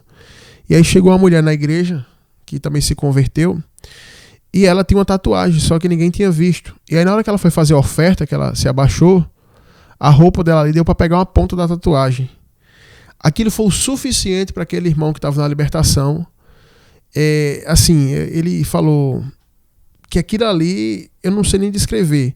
Ele passou a ficar sendo consumido por aquilo ali, um pensamento constante de atrás daquela mulher. E ele estava no processo de libertação. E aí ele ficou atrás, e aí eu cheguei para ele, que eu sabia o que estava acontecendo. Ele disse, pastor, eu não sei o que é que acontece em mim. Eu sou fissurado por mulher com tatuagem. Ou seja, havia um desejo nele, como é que eu posso falar? Um estigma, não, como é que eu posso falar? Um sofisma na mente dele por aquilo ali, que ele criou aquilo ali. E ali ele ficou em cima daquela mulher até ele conseguir o que ele queria. Então saiu ele e a mulher da igreja se desviaram, eles foram se relacionar, né? E não ficaram casados, nada. Foi só para dar vazão aos instintos da sua natureza. E aí fizeram aquilo ali, não ficaram casados, e todos os dois são completamente tatuados hoje, né? Ele tinha poucas tatuagens, ela tinha algumas, e não conseguiram se libertar e, consequentemente, se morrer na condição que estão, perderam a salvação, né? Então, a tatuagem sempre teve presente aí nesses setores, e hoje a gente está vivendo isso aí, né? Você manda seu filho para um retiro de jovens na igreja, e quando chega lá você tem um tatuador tatuando o pessoal, ainda que seja colocando versículo, né? Então quer dizer que você vai pegar algo que nasce na magia antiga, nas manifestações religiosas pagãs do passado, algo que foi transmitido às organizações criminosas e ao erotismo, à sensualidade, e agora você traz para dentro da igreja e vamos dizer assim, vamos transformar isso numa coisa boa, é só a gente botar um versículo, né? Então é algo que eu trago aqui só com esses 2 pontos aqui. Eu acho que você que enviou a pergunta, você que está em casa, você já pode ter um entendimento se você deve fazer ou não, né? Mas eu ainda vou ter um terceiro ponto para abordar, que vou deixar claro e vou dar a minha opinião sobre isso. Mas de início o que eu falo é isso. Se você quiser saber se eu estou falando a verdade ou não estou nem falando de Bíblia, tá? Estou falando de uma questão histórica, cultural. É só você pesquisar. É só você começar a pesquisar que você vai ver isso aí, né? E você vai ver outros tantos testemunhos, né? Mesmo no tempo da gente, as pessoas ainda fazendo as suas tatuagens e nos rituais pagãos, né?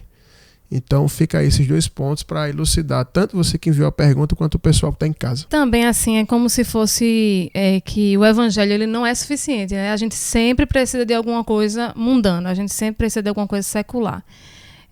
Parece que para muitas pessoas aquilo que Jesus deixou para a gente, aquele formato que o Senhor nos deixou como igreja, como comunhão do corpo, como tudo aquilo ali, parece que não é o suficiente. Então, eu preciso tem a festa tal no mundo, eu boto aqui para dentro da igreja, só que com o nome de crente. No mundo tem aquela estrela de rock que todo mundo se derrama lá por ele, aí tem que ter a estrela de rock dentro da igreja. Então, os rituais de fora, não, aquele ritual ali, eu tenho que trazer para dentro da igreja. Só que, na verdade, gente, o que deveria ser o nosso manual, né, de conduta, deveria ser a palavra, deveriam ser os apóstolos, deveria ser o próprio Cristo. Só que aí parece que não existe manual pra gente. A gente é o único povo. Aí quando eu falo a gente assim, eu falo a igreja moderna. A igreja moderna parece que é o único povo que não tem identidade. Não tem identidade, porque o pessoal do rock, eles têm uma identidade. O pessoal do funk, eles têm uma identidade, né? O pessoal do crime, mais ainda, eles têm uma identidade que você já tem medo, né? Quando você vê ali, você corre. Você sabe que é deles. Do ocultismo, as mulheres que ganham a vida daquela maneira, elas têm uma identidade também. Mas o crente moderno, ele não tem. É como se ele tivesse vergonha e ele dissesse assim, eu não sou tão assim não, eu posso ser igual a vocês, só que do meu jeito, né? Então ele é igual a cada um, ele é um pouquinho de cada, ele é uma mistura, né? Ele é um pouco prostituto, ele é um pouco funkeiro, ele é um pouco tatuado, ele é um pouco de cada coisa, ele é uma salada. E você fica perguntando assim, certo, mas qual é a identidade deles? Só que, na verdade, a gente foi o primeiro povo que recebeu um livro de regras. A gente foi o primeiro povo que recebeu um manual, né? A gente recebeu a palavra do Senhor. Só que, na verdade, é muito mais chato e muito mais cansativo você debulhar um trigo, você ir buscar a palavra de Deus, e é muito mais descolado, muito mais legal você tentar ser igual a esse povo do mundo, né? O que eu não entendo é o seguinte, se o mundo é tão atrativo, se o mundo é tão bom, por que a pessoa não quer ir para o mundo? A questão é, tem que trazer para dentro da igreja. Mas sabe por quê? Porque não são as pessoas, mas sim é o diabo que está querendo, né, trazer essa mistura. A palavra que eu quero deixar aqui, eu já deixei essa palavra aqui em alguns socorro vem do alto, né? Sempre é pertinente. E foi Paulo que disse que, como eu falei aqui, ele sim deveria ser alguém para a gente olhar e dizer assim, vou imitar, vou seguir. Está aqui em 2 Coríntios 11, muito conhecido esse texto, 2, que diz assim, porque eu, Paulo, né, zelo por vós com o zelo de Deus, visto que eu vos tenho preparado para vos apresentar como uma virgem pura a um só esposo que é Cristo. Mas eu receio que, assim como a serpente enganou Eva com sua astúcia, assim também seja corrompida a vossa mente e se aparte da simplicidade e pureza devidas a Cristo. Então, se Paulo ele já temia, já tinha esse receio naquela época, se ele tivesse hoje é que ele teria mesmo, né, gente? Então, a cada dia que passa, cada vez que eu envelheço mais um pouco, cada vez que eu vejo mais experiências, tanto na minha vida como na vida de pessoas próximas a mim, e até de pessoas que não são tão próximas, eu vejo o seguinte, quanto mais simples, quanto mais puro, quanto mais sem extravagância a gente for, mais a gente se aproxima de Deus. A gente não precisa de nada disso. Qual a necessidade disso? Eu fico pensando assim, é tanta coisa que o pessoal copia. Eu vejo assim, por exemplo, eu não estou criticando maquiagem aqui, quem gosta de maquiagem, tudo bem. Mas eu vejo assim que tem umas maquiagens que elas são tão carregadas, aquele olho marcado, aquela coisa, e aí eu me lembro de Jezabel, quando ela tentou seduzir Jeú, que a palavra diz que ela pintou ao redor dos olhos de preto e foi para a janela, né? E porque já era um costume das prostitutas. Então, você vê assim que ou subconscientemente, ou então conscientemente, as mulheres da igreja, elas começam a se pintar de uma maneira igual a Jezabel. Então você vê assim que não é só a questão da tatuagem, mas é uma questão de um alargador, é a questão de uma coisa ou de outra. E eu fico me perguntando assim, aos irmãos, né, que de vez em quando perguntam às irmãs, pastor, eu queria me libertar disso, queria me libertar daquilo. Eu fico perguntando, nesse momento, o que é que a gente mais quer? A gente quer realmente a palavra libertação.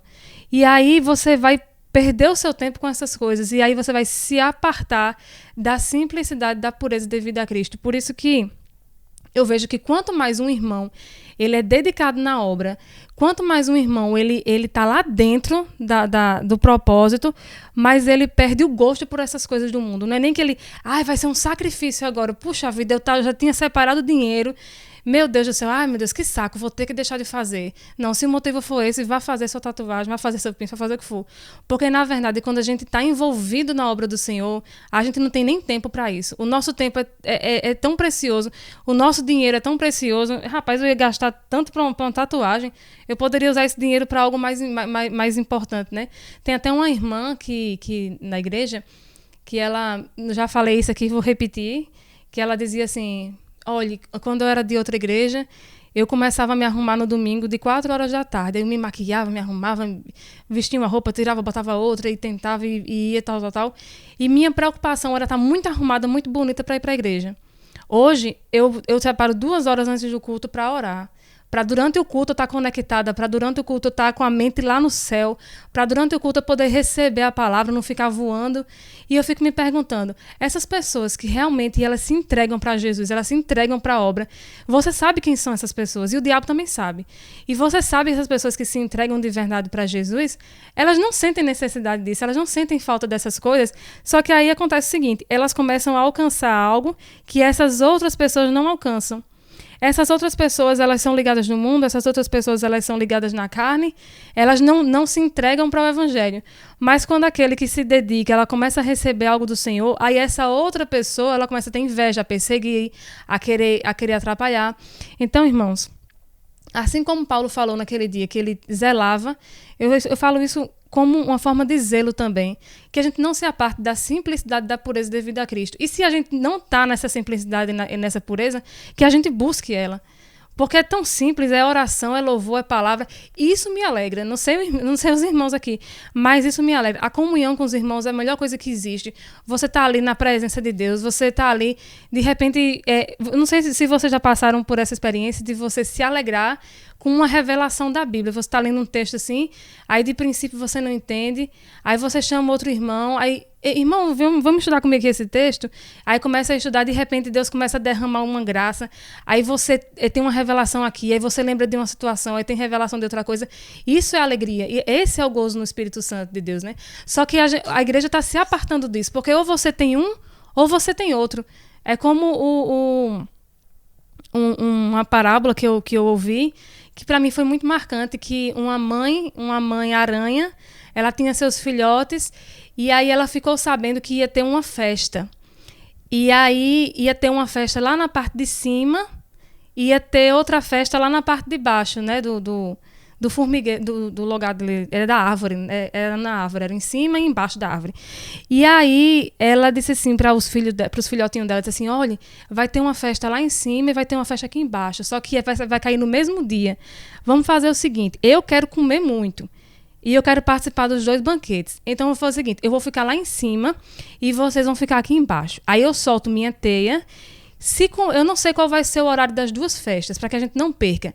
Se a festa lá de cima começar primeiro, eu puxo vocês com a corda e vocês comem comigo lá em cima e depois a gente desce para a comida de baixo. Só que se a de vocês começar primeiro, vocês puxam a minha corda, minha teia, e a gente come aqui embaixo, depois a gente sobe e come em cima. E aí ela ficou em cima, eles ficaram embaixo e a teia de aranha ficou pendurada, né? Aí sei que ela não imaginava que as 2 festas elas iam começar no mesmo horário. Aí começou as 2 festas, aí ela ficou lá em cima puxando, só que eles lá embaixo puxando também, porque nenhum estava ouvindo a festa do outro, né?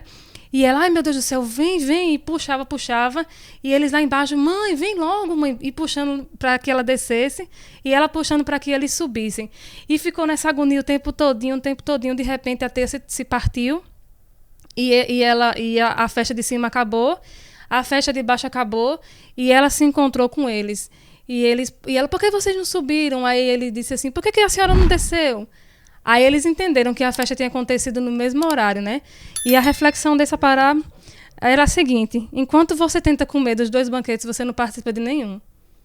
Então, é justamente isso que eu quero dizer. Ou a gente vai participar do banquete espiritual que Jesus tem pra gente, ou a gente vai comer da terra, a gente tem que escolher. Ou a gente tá com Jesus, ou a gente tá com o mundo. Agora, querer secularizar, querer pegar o que é secular e querer espiritualizar, para Deus isso não funciona. Pois é, a gente tem que escolher em que mesa a gente come, né? 2 Coríntios capítulo 6, a partir do versículo 14, Paulo fala que a gente não pode tomar o cálice do Senhor e o cálice dos demônios, né? A gente tem que escolher. E o terceiro ponto que eu abordo aqui, e vou dar minha opinião sobre isso, é sobre a questão da tatuagem para a pessoa que não está fazendo ritual, para a pessoa que não faz parte de organização criminosa. Você não é um mago do Egito, você não é um sacerdote da magia, a tua tatuagem não é ritualística, ela não serve para ritual, ela não tem nenhum simbolismo erótico, a tua tatuagem. Ela é uma tatuagem que você fala assim, mas eu não estou fazendo ela por nenhum desses motivos aí. E aí a Bíblia combate completamente o motivo pelo qual a maioria das pessoas faz. Vaidade, é uma coisa vã, vazia, entendeu? Se não tem nenhum sentido, é vago, é vazio. Então, para que você fazer algo que é vazio, né? E especialmente sendo algo que para você está sendo vazio, mas que teve origem no paganismo, na adoração aos demônios. E posteriormente foi trazida para as organizações criminosas, simbolismos eróticos. Então, por que eu vou fazer uma coisa dessa em mim, se em mim não tem nenhum significado, é vã? E a Bíblia inteira, do Antigo Testamento ao Novo, combate a vaidade. Ou seja, o que é a vaidade? É você se envolver com coisas vagas, vazias, vãs. Entendeu? Que não tem futuro, que não tem peso, que não tem nada. Como a missionária abordou aqui, claramente, falando, você vai gastar seu tempo com isso, né? E tatuagem tão vazio que antes eu ter me convertido, eu nunca quis me tatuar. Eu nunca tive vontade de fazer uma tatuagem. Eu não era cristão, eu era do mundo. Andei com muita gente que não prestava na minha adolescência. Quando você é adolescente, você quer ser alguma coisa. E eu sempre queria estar no meio de pessoas que eram alguma coisa. Me envolvi com muita gente que usava droga, que fazia muita coisa. E eu nunca tive vontade de pôr uma tatuagem. Eu nunca gostei de tatuagem, nunca gostei de brinco. Eu nunca gostei de balanga andando no pescoço, de nada me prendendo. Nunca gostei, eu sempre fui assim, sabe?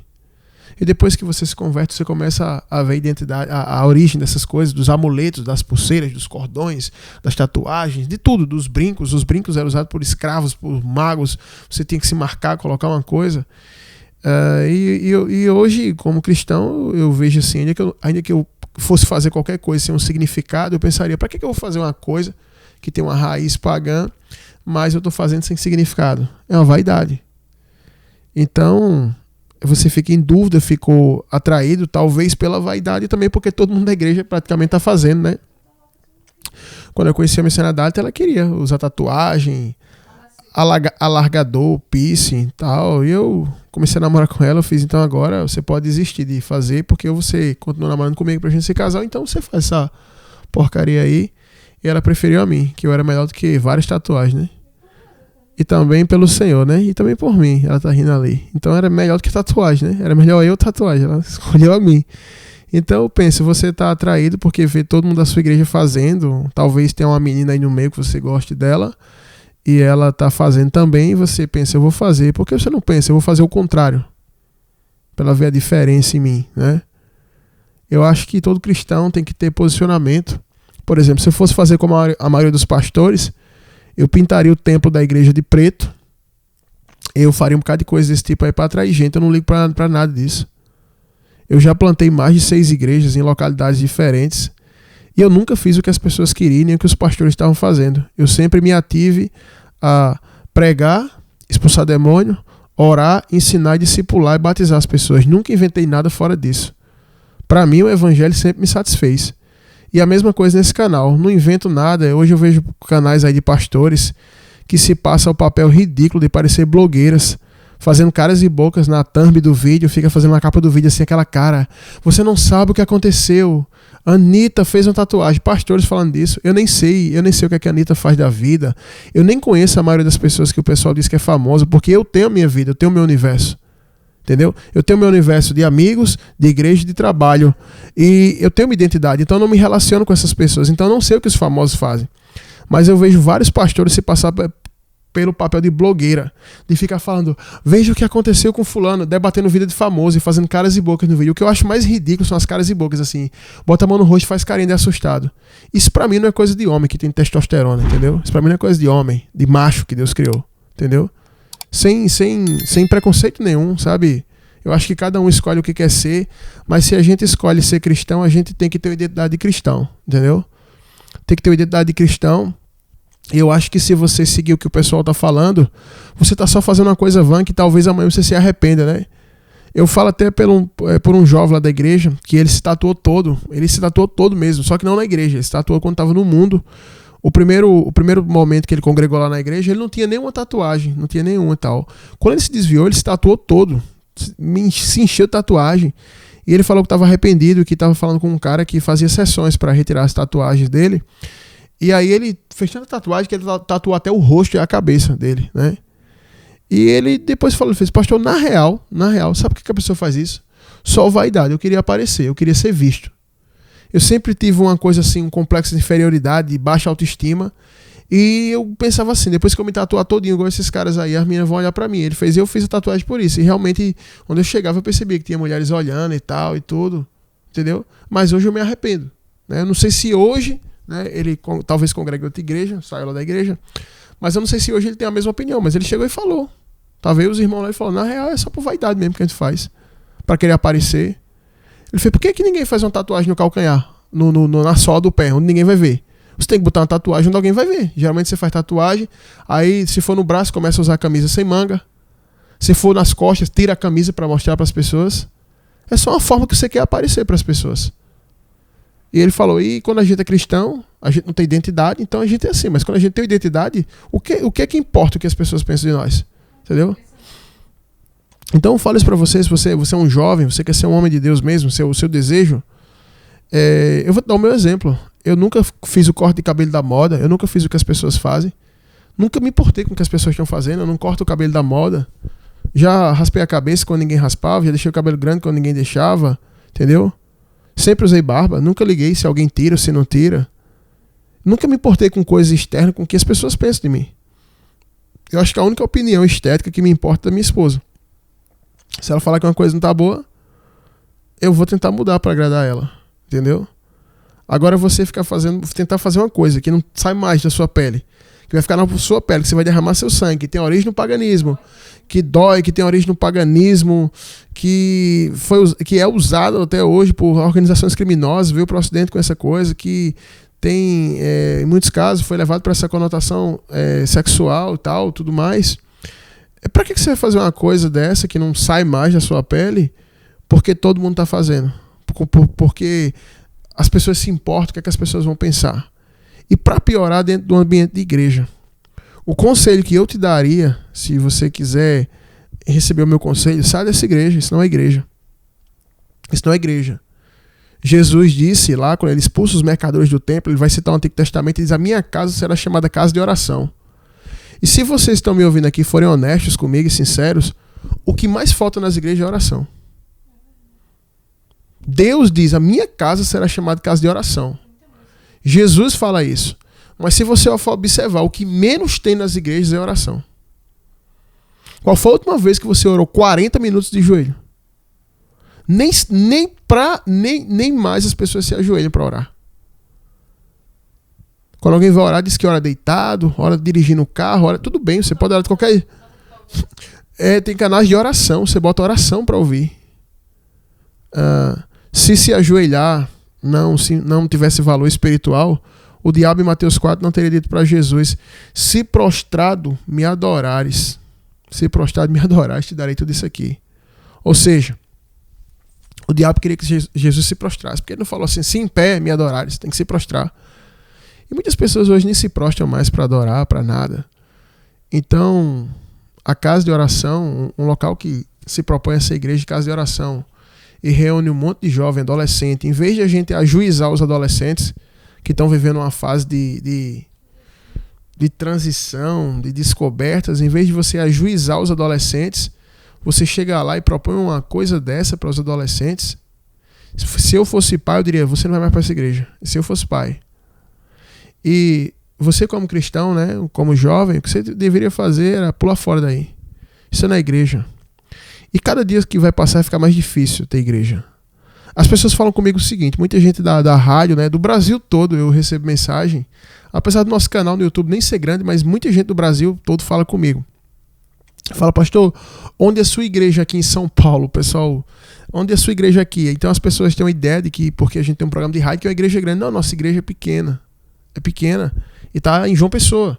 Então as pessoas pensam: onde é a sua igreja? Porque as pessoas que estão com sede da palavra estão querendo isso de volta. Estão querendo aquela igreja simples, que você chega com a expectativa de que Deus vai falar com você na palavra, e Deus fala, que você vai ter oração e que você vai ter louvor de verdade. Você não vai ter aquele mantra, aquele lugar preto, cheio de luz, aquela coisa chata. Você vai ter louvor de verdade, com letras que você entende o que você está falando e que a tua inteligência está sendo exercitada enquanto você adora. Então as pessoas estão com sede disso. E aí as pessoas perguntam: pastor, onde é que é a sua igreja? Eu quero congregar com o senhor devia abrir uma igreja aqui em Brasília, abrir uma igreja aqui em tal local. Eu não posso abrir igreja em vários locais, não posso estar em vários locais ao mesmo tempo. Entendeu? Mas o que eu digo para vocês é: se vocês não têm encontrado locais para congregar e para buscar ao Senhor, você vai ter que ter autodisciplina para você orar, para você se consagrar sozinho. Porque eu passei um período na minha vida, acho que foram 7 meses, sem congregar em lugar nenhum, e eu era novo convertido. Lembra a igreja que eu falei lá no começo?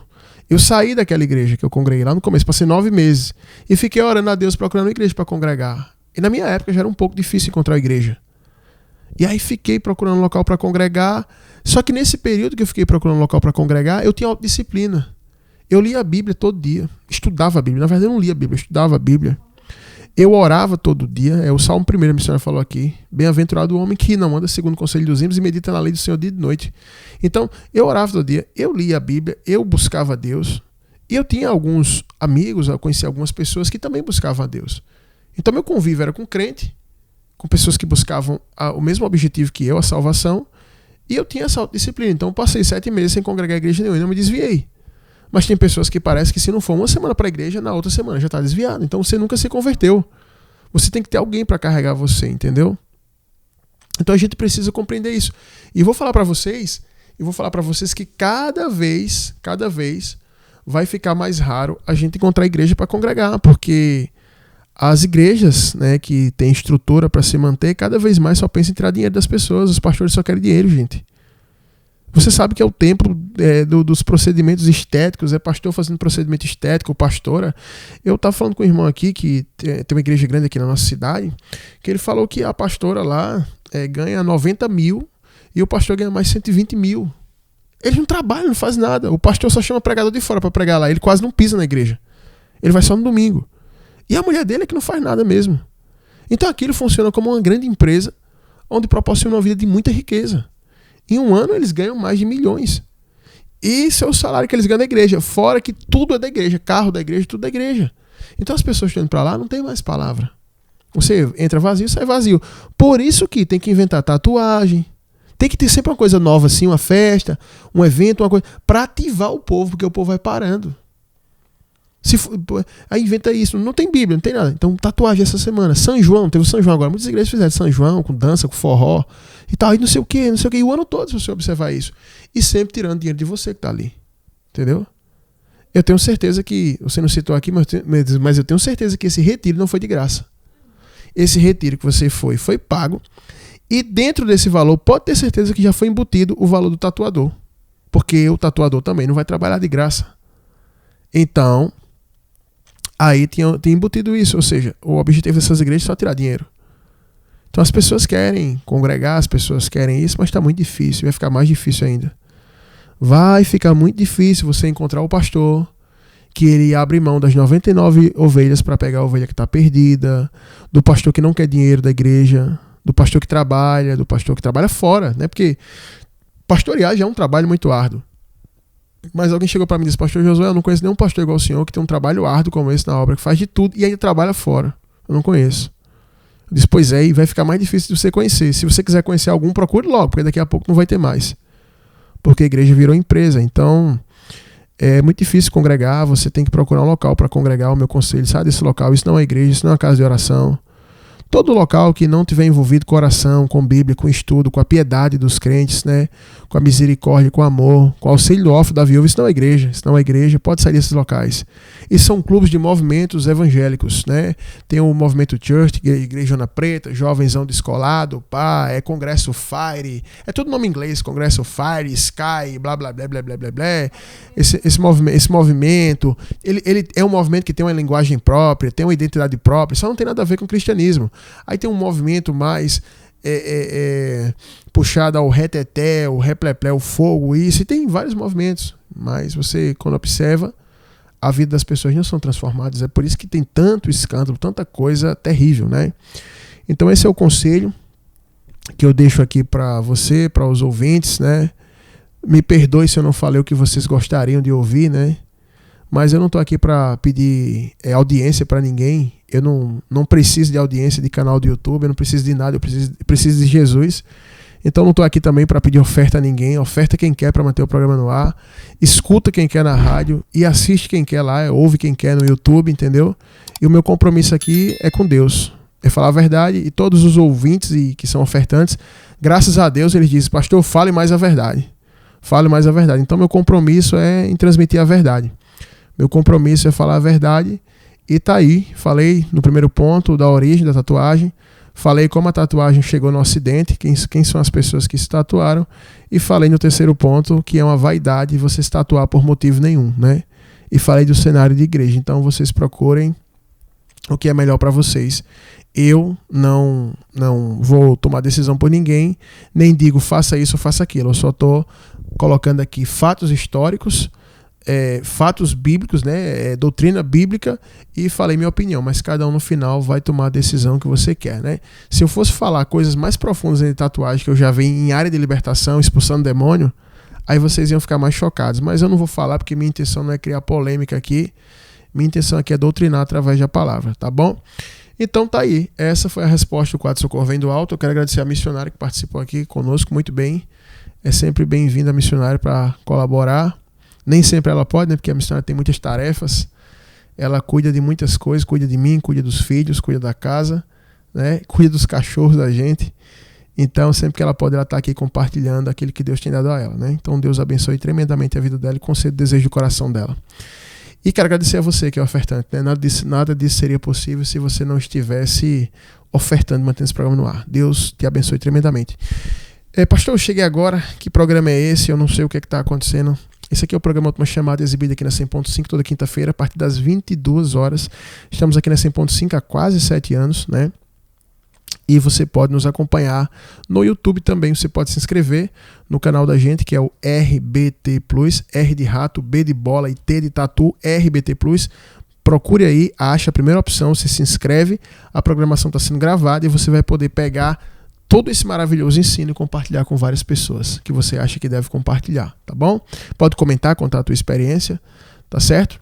Então, você também pode mandar a sua pergunta, e você que tem sido abençoado pelo programa, eu quero te convidar a se tornar um ofertante da programação, que ela é mantida no ar com os ouvintes. Aqui a gente não tem comercial, não tem apoio cultural, não tem nada. Aqui é o pessoal que escuta e diz: eu quero manter esse programa porque faz bem à minha família, eu tenho me alimentado. Eu tenho muita gente que está sem igreja para congregar e está sendo pastoreado através do WhatsApp, da rádio. Congrega aqui toda quinta-feira, porque a situação está complicada mesmo. E tem gente que diz: pastor, para ir para um local e voltar pior, eu prefiro não ir para canto nenhum. Eu prefiro ficar em casa, esperar a quinta-feira e ser abençoado. E tem muita gente que fala: começou o culto em meu lar, né? A programação é o culto no lar. Então, glória a Deus por isso, né? Então, quero agradecer a vocês que ofertam. Nós somos uma grande família. Você pode fazer parte dessa grande família que está presente aqui no programa Última Chamada, se tornar ofertante. Pastor, como é que eu faço? Você se torna ofertante falando com a gente pelo WhatsApp do programa, que é o 83, DDD da Paraíba, 83, tem o 9 na frente, então fica 839 91 05 6834. Esse número é muito fácil de decorar. 839 91 05 6834. 839 91 05 6834. Tá bom? Então, você fala com a gente no WhatsApp, lembrando que esse número é chave Pix. Se você usa o Pix, você já pode fazer a oferta por aí. E você que está no YouTube, você pode escanear aí com o scanner do teu Pix. Quando você abrir o Pix, bota escanear esse QR Code está aí no canto da tela e você vai poder ofertar. Então, agradeço a quem está ofertando aí, que é do YouTube. Que Deus abençoe a vida de vocês. Estamos orando também pelos ofertantes do YouTube, assim como pelos ofertantes da programação pela frequência de rádio. E Deus vai estar abençoando vocês, tá bom? Então, vou deixar tocando aqui um louvor. Em seguida, a gente vem com a palavra aqui para abençoar a tua vida. Daqui a pouco a gente volta. Fique com a gente aí, fique com esse louvor, que daqui a pouquinho a gente volta. Os profetas do Senhor são portadores da poderosa palavra de Deus que cura, liberta e salva. Fique agora com os profetas da última hora. Amém, glória a Jesus. Eu vou deixar um texto que está aqui em Jeremias 17, 9 e 10. É um texto conhecido e diz assim: enganoso é o coração, mais do que todas as coisas, e desesperadamente corrupto. Quem o conhecerá? Eu, o Senhor, esquadrinho o coração, eu provo os pensamentos, e isto para dar a cada um segundo o seu proceder, segundo o fruto das suas ações. Até aqui, irmãos, eu queria trazer uma palavra hoje a respeito do coração. Mas a gente pode pensar assim: o que é, quando a palavra do Senhor se refere ao coração, o que ele está querendo dizer com isso, né? E a gente sabe que o nosso coração ele serve para bombear sangue, mas quando a palavra se refere ao coração, ela está se referindo à nossa mente, ao nosso pensamento, aquilo que a gente idealiza, né? A nossa alma. E eu estava me lembrando de Jesus ali na tentação do deserto, como o pastor até citou aqui, e ali houve uma guerra na mente de Jesus ali. E ali, depois de 40 dias que Jesus havia jejuado, ele estava com fome, Satanás se apresentou e ele começou a falar ao coração de Jesus, à mente de Jesus naquele momento, e ele deu uma sugestão ali. A primeira sugestão era logo de quebrar o jejum de Jesus, né? E ele deu logo a ideia de Jesus transformar a pedra em pão e ainda colocando dúvida: se tu és o Filho de Deus, transforma essa pedra em pão. E Jesus usou a palavra e ele disse assim: mas também está escrito que nem só de pão viverá o homem, mas sim de toda palavra que procede da boca de Deus. e o diabo vai cair por terra naquele momento, mas a gente sabe que o diabo, em momento oportuno, ele procura outro momento e volta, né? E aí depois o diabo chega até Jesus e Jesus está lá no pináculo do templo, lá em cima, e Satanás diz para ele o seguinte: se tu és o Filho de Deus, se lança daqui de cima, porque está escrito que aos anjos o Senhor dará ordens ao teu respeito, e tu não vai morrer. E aí Jesus diz para ele assim: também está escrito, não tentarás o Senhor teu Deus. E ali o diabo queria que Jesus se lançasse, se precipitasse, se suicidasse, né? E você vê que tudo isso acontece na nossa mente, na guerra, a guerra da mente. E aí passa também, por fim, o diabo mostra para Jesus a riqueza, o poder, a glória, né? E mostra todas aquelas edificações da época, tudo que tinha de mais bonito e harmonioso e rico daquela época, e diz para Jesus: tudo isso pode ser teu se prostrado me adorares. E Jesus diz: arreda, Satanás, porque está escrito que a nenhum Deus te prostrarás, a ninguém se adorarás, só o Senhor teu Deus. E o diabo caiu por terra ali, e depois daquilo ali, vieram os anjos e serviram a Jesus.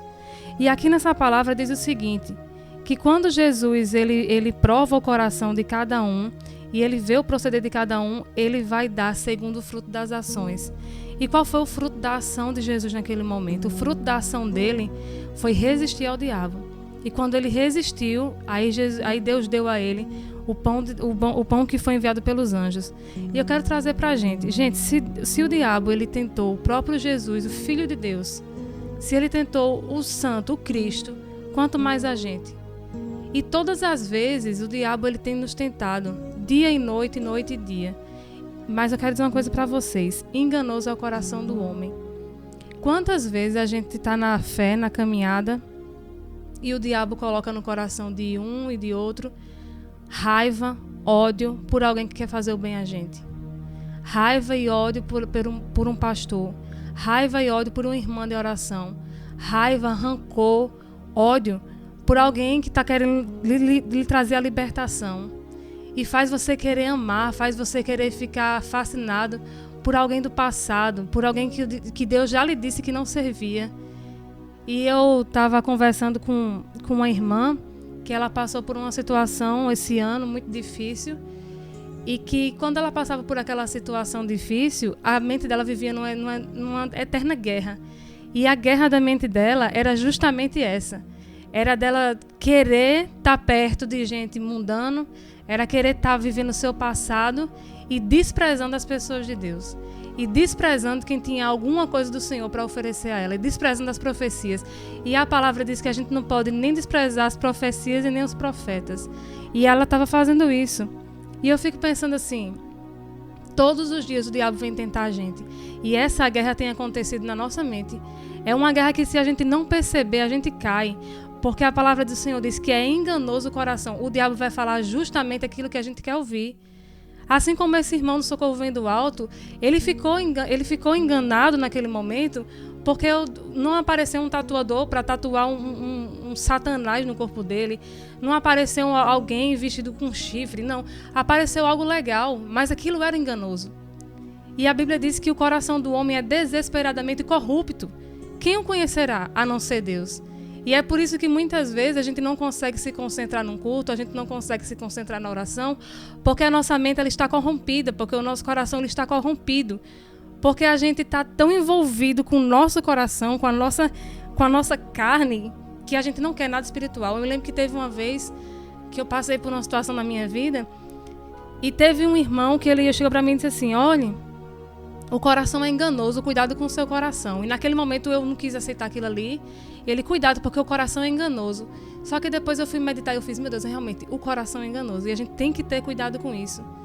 Porque todos os dias o diabo quer fazer com que a gente caia. Sabe o irmão que no Socorro Vem do Alto da semana passada ele se matou? Aquilo ali primeiro ocorreu na mente dele. Aquilo foi uma tentação que veio na mente dele. E ele até lutou, ele até pelejou para que aquilo não acontecesse. Mas aquilo ali enganou ele. Vários casos que tem aqui que chega para a gente responder. É traição, é suicídio, é homicídio, é tanta coisa ruim.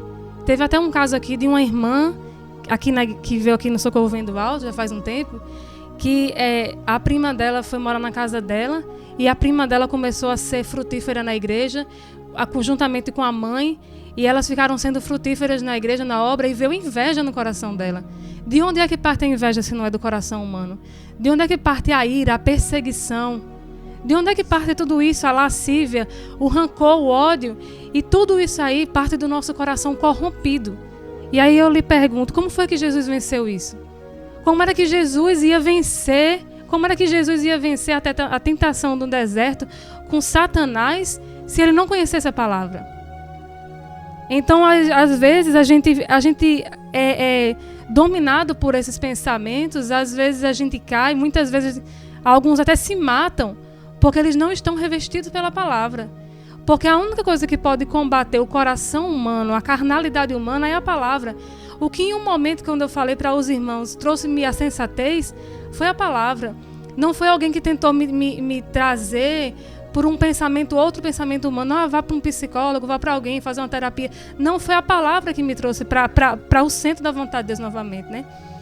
Então, irmãos, eu não sei o que você está pensando, eu não sei o que você está passando, mas eu quero dizer uma coisa: cuidado com os pensamentos humanos. Cuidado, porque o diabo ele sabe que pouco tempo lhe resta. Então ele vai querer desviar a mim, ele vai querer desviar o pastor, a missionária. Eu sei que tem aqui pessoas que nos assistem aqui nesse momento, que são pessoas de obra também, pessoas que têm ministério. E quantas vezes até você, irmão e irmã, que estão na obra, vocês têm pensamentos também que sabem que é diabólicos. E vocês ficam às vezes atordoados, mas o Senhor diz nessa noite que assim como Jesus venceu lá no deserto, você vai vencer também. Agora só basta uma coisa: a gente está na palavra.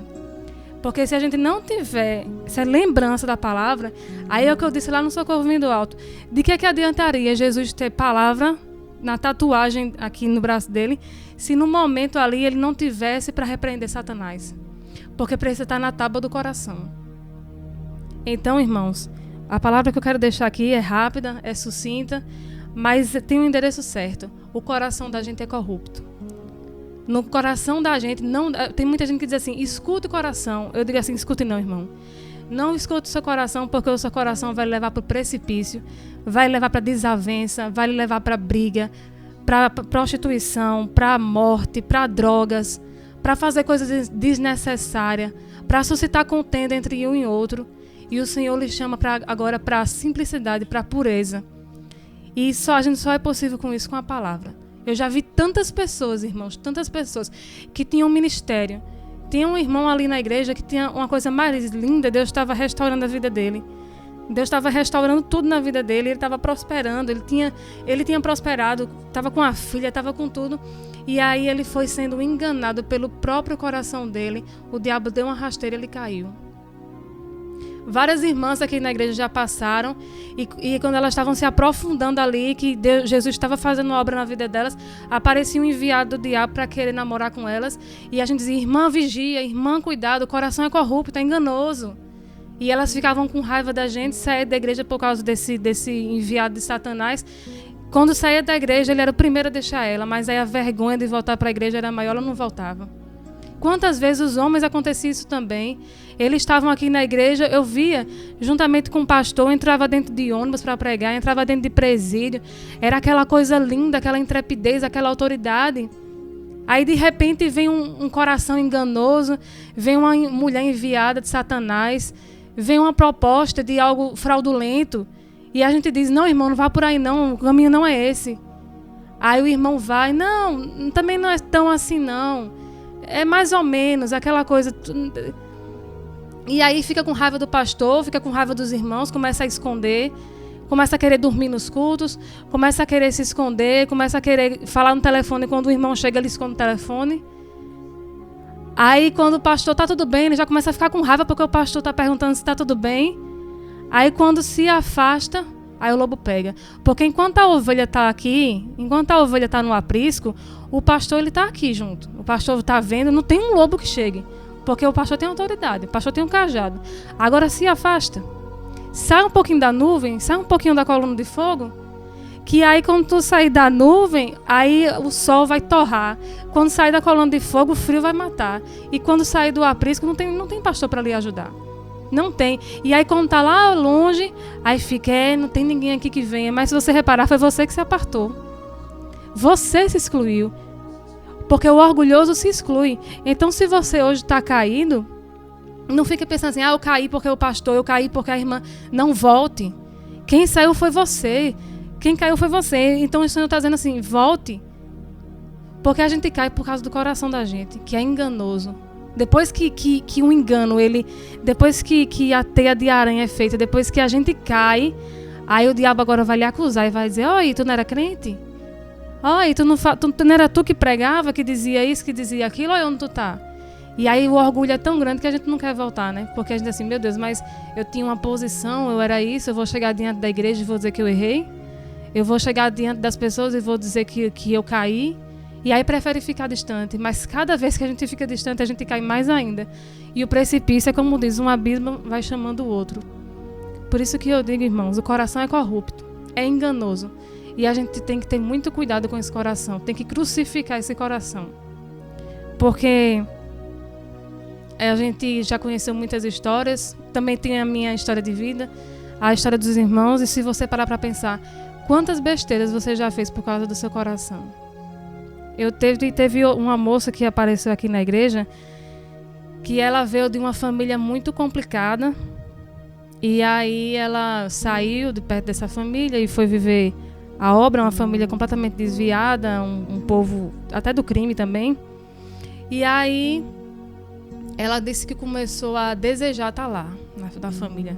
Começou a desejar estar naquele ambiente. Lembrou das amigas antigas que viviam lá no pessoal do crime, daquelas coisas. E começou a lembrar e começou a desejar. E desejou tanto, que teve um dia que ela estava na casa daquele povo e ela tinha sido despejada e ela teve que voltar para aquilo ali. E aí uma pessoa da família dela disse assim, tá tão bom tu aqui, enquanto tu tava lá, eu tava aqui desejando que tu viesse. E eu dizia assim, por esses dias ela vai aparecer aqui de volta. E hoje tu tá aqui. E ela disse que naquele momento ela caiu em si, ela disse, meu Deus, eu tô aqui porque o meu coração me trouxe. E como eu queria poder voltar? Para estar ali no átrio do Senhor, para estar ali onde o Senhor me colocou. E hoje o meu coração me trouxe para aqui. E aí eu não sei como foi o final da história dessa irmã, mas eu digo uma coisa a vocês, muitas vezes Deus tira a gente do lamaçal, Deus tira a gente do pecado, Deus tira a gente de tudo isso, nos limpa, nos lava, nos purifica. Aí quando a gente hoje está vivendo uma novidade de vida, aí o nosso coração fica, volta, era tão bom. Aí começa a lembrar, começa a iludir a nossa cabeça, trazendo emoções, trazendo o passado, trazendo a saudade. Aí de repente a gente vai e volta. Porque o diabo mesmo, ele vai criar uma situação para a gente voltar. Aí de repente você era do crime, Deus lhe limpa, você volta, fica pior do que antes. Você era da prostituição, Jesus lhe limpa, você volta, você fica pior do que antes. Você era sozinho. Deus lhe dá um casamento. Aí você destrói tudo, você volta e fica pior do que antes. Porque o diabo, ele sempre quer piorar e quer destruir. Por isso, irmãos, corrupto é o coração do homem. Quem o conhecerá? Mas Deus diz, eu conheço. E eu esquadrinho o coração. Então você não precisa ter vergonha de dizer para Jesus, não. Se seu pecado ele for o pior que exista, você diz assim, Senhor, esquadrinha meu coração. E ele vai esquadrinhar, ele vai ver tudo que está ali dentro. Mas aí ele vai dizer o seguinte, eu provo os corações e eu vou dar a cada um segundo o fruto das suas ações. Porque mesmo que você tenha pecado, se hoje você disser assim, Deus, meu coração é isso aqui, está todo errado, mas eu quero voltar para a tua presença. Aí ele vai lhe dar segundo isso que você está desejando. Você não quer a presença de Jesus? Você não está desejando a presença de Jesus? Ele lhe restaura. E ele vai lhe fazer um vaso novo. Agora, se ele vê que no coração está querendo mais corrupção ainda, está querendo mais o passado, mais o mundo, aí ele vai permitir também que esse seu desejo ele seja estabelecido. Porque Deus ele não impõe nada a ninguém. Está diante da gente a vida, a morte, a bênção, a maldição, o bem e o mal. E o nosso coração é que escolhe. Por isso que, irmãos, nesse momento, Deus está esquadrinhando o coração meu, o seu, o do irmão, do mais pecador ao mais santo aqui. Deus está esquadrinhando agora o nosso coração. Ele está medindo. E Ele está vendo qual é o nosso desejo. E segundo o nosso desejo, Ele vai fazer. E o que eu digo para os irmãos é, para mim e para os irmãos, que a gente deseja estar na presença de Deus. Porque se a gente desejar estar na presença de Deus, por mais esbagaçado que a gente esteja, Ele vai restaurar, e o fruto da nossa ação vai ser a gente comer dos pães que os anjos vão trazer a gente. É melhor a gente comer o pão que o anjo vai trazer depois de a gente ser aprovado, do que a gente tentar transformar uma pedra em pão e comer o pão do diabo. Então vamos ficar aqui firmes, que o Senhor vai dar ordem aos anjos para trazer pão e nos servirem. Agora só basta que a gente pegue esse coração da gente e a gente crucifique ele. E crucifique ele. E como é que a gente vai combater esse coração corrupto, maligno e perverso? É com a palavra. Tá, o maior exemplo aqui, hoje o maior exemplo não é Paulo, o maior exemplo não foi João, nem Mateus, nem ninguém. O maior exemplo aqui foi Jesus. Jesus venceu. Jesus venceu apenas com a palavra. E é essa palavra que Ele deixou pra gente. E foi essa palavra que me fez vencer diversas vezes na minha vida. E eu sei que com vocês também foi assim. E eu sei que aí nos comentários vocês vão colocar também as vezes que vocês estavam por um fio de cair, por um triz, mas a palavra trouxe você de volta à sensatez e de volta para o caminho. E o Senhor tem pensamentos de paz e não de mal para cada um de nós. Amém, glória a Deus. Tome posse dessa palavra preciosa. Toma uma posição na sua vida hoje de voltar para Jesus, de voltar para o caminho. Submeta seu coração à palavra, porque o coração que não é submisso à palavra de Deus, o único destino que ele vai ter é a perdição. Então tome posse dessa palavra hoje. Você que caiu, você que deixou se iludir pelo seu coração, você que está dentro da igreja completamente iludido, vivendo no pecado, toma uma posição hoje na sua vida. Você não caiu aqui na programação por acaso. É Deus querendo transformar a sua vida, tá bom? Toma posse dessa palavra. Eu quero agradecer a vocês que ficaram conosco até agora. Louvar a Deus pela vida de cada um, né? E para você que chegou depois, esse aqui é o programa A Última Chamada, exibido aqui na 100.5, toda quinta-feira a partir das 22 horas, através da frequência de rádio para mais de 80 municípios na Paraíba, e também através do site para o Brasil inteiro. E também a programação é gravada e vai ser postada no nosso canal do YouTube, onde você pode nos acompanhar lá e compartilhar a programação com outras pessoas, para abençoar outras pessoas, tá bom? Então, você põe aí no seu buscador do YouTube RBT Plus. A primeira opção que aparecer aí, você se inscreve, RBT Plus, R de rato, B de bola e T de tatu, RBT Plus, tá bom? Se inscreva aí. Lembrando que nosso programa aqui ele é mantido no ar, na 100.5, com a oferta dos ouvintes, não temos patrocínio, não temos apoio cultural. Aqui quem mantém a programação no ar são os ouvintes, e você, se está sendo abençoado, eu peço que você abençoe, tanto você que nos ouve pela rádio, quanto você que vai nos ouvir aí pelo YouTube, tá certo? Você pode nos abençoar falando conosco pelo WhatsApp do programa, que é 839-9105-6834. Eu vou falar mais uma vez para você. 83, que é o DDD da Paraíba, 839-9105-6834. 839-9105-6834. Tá bom? Fala com a gente pelo WhatsApp, lembrando que esse número é a chave Pix. Se você usa o Pix, você pode ofertar agora por essa chave Pix. Você que está no YouTube pode ofertar por esse QR Code que está no canto da tua tela. Você abre o seu Pix, bota escanear, e aí você pode fazer a sua oferta.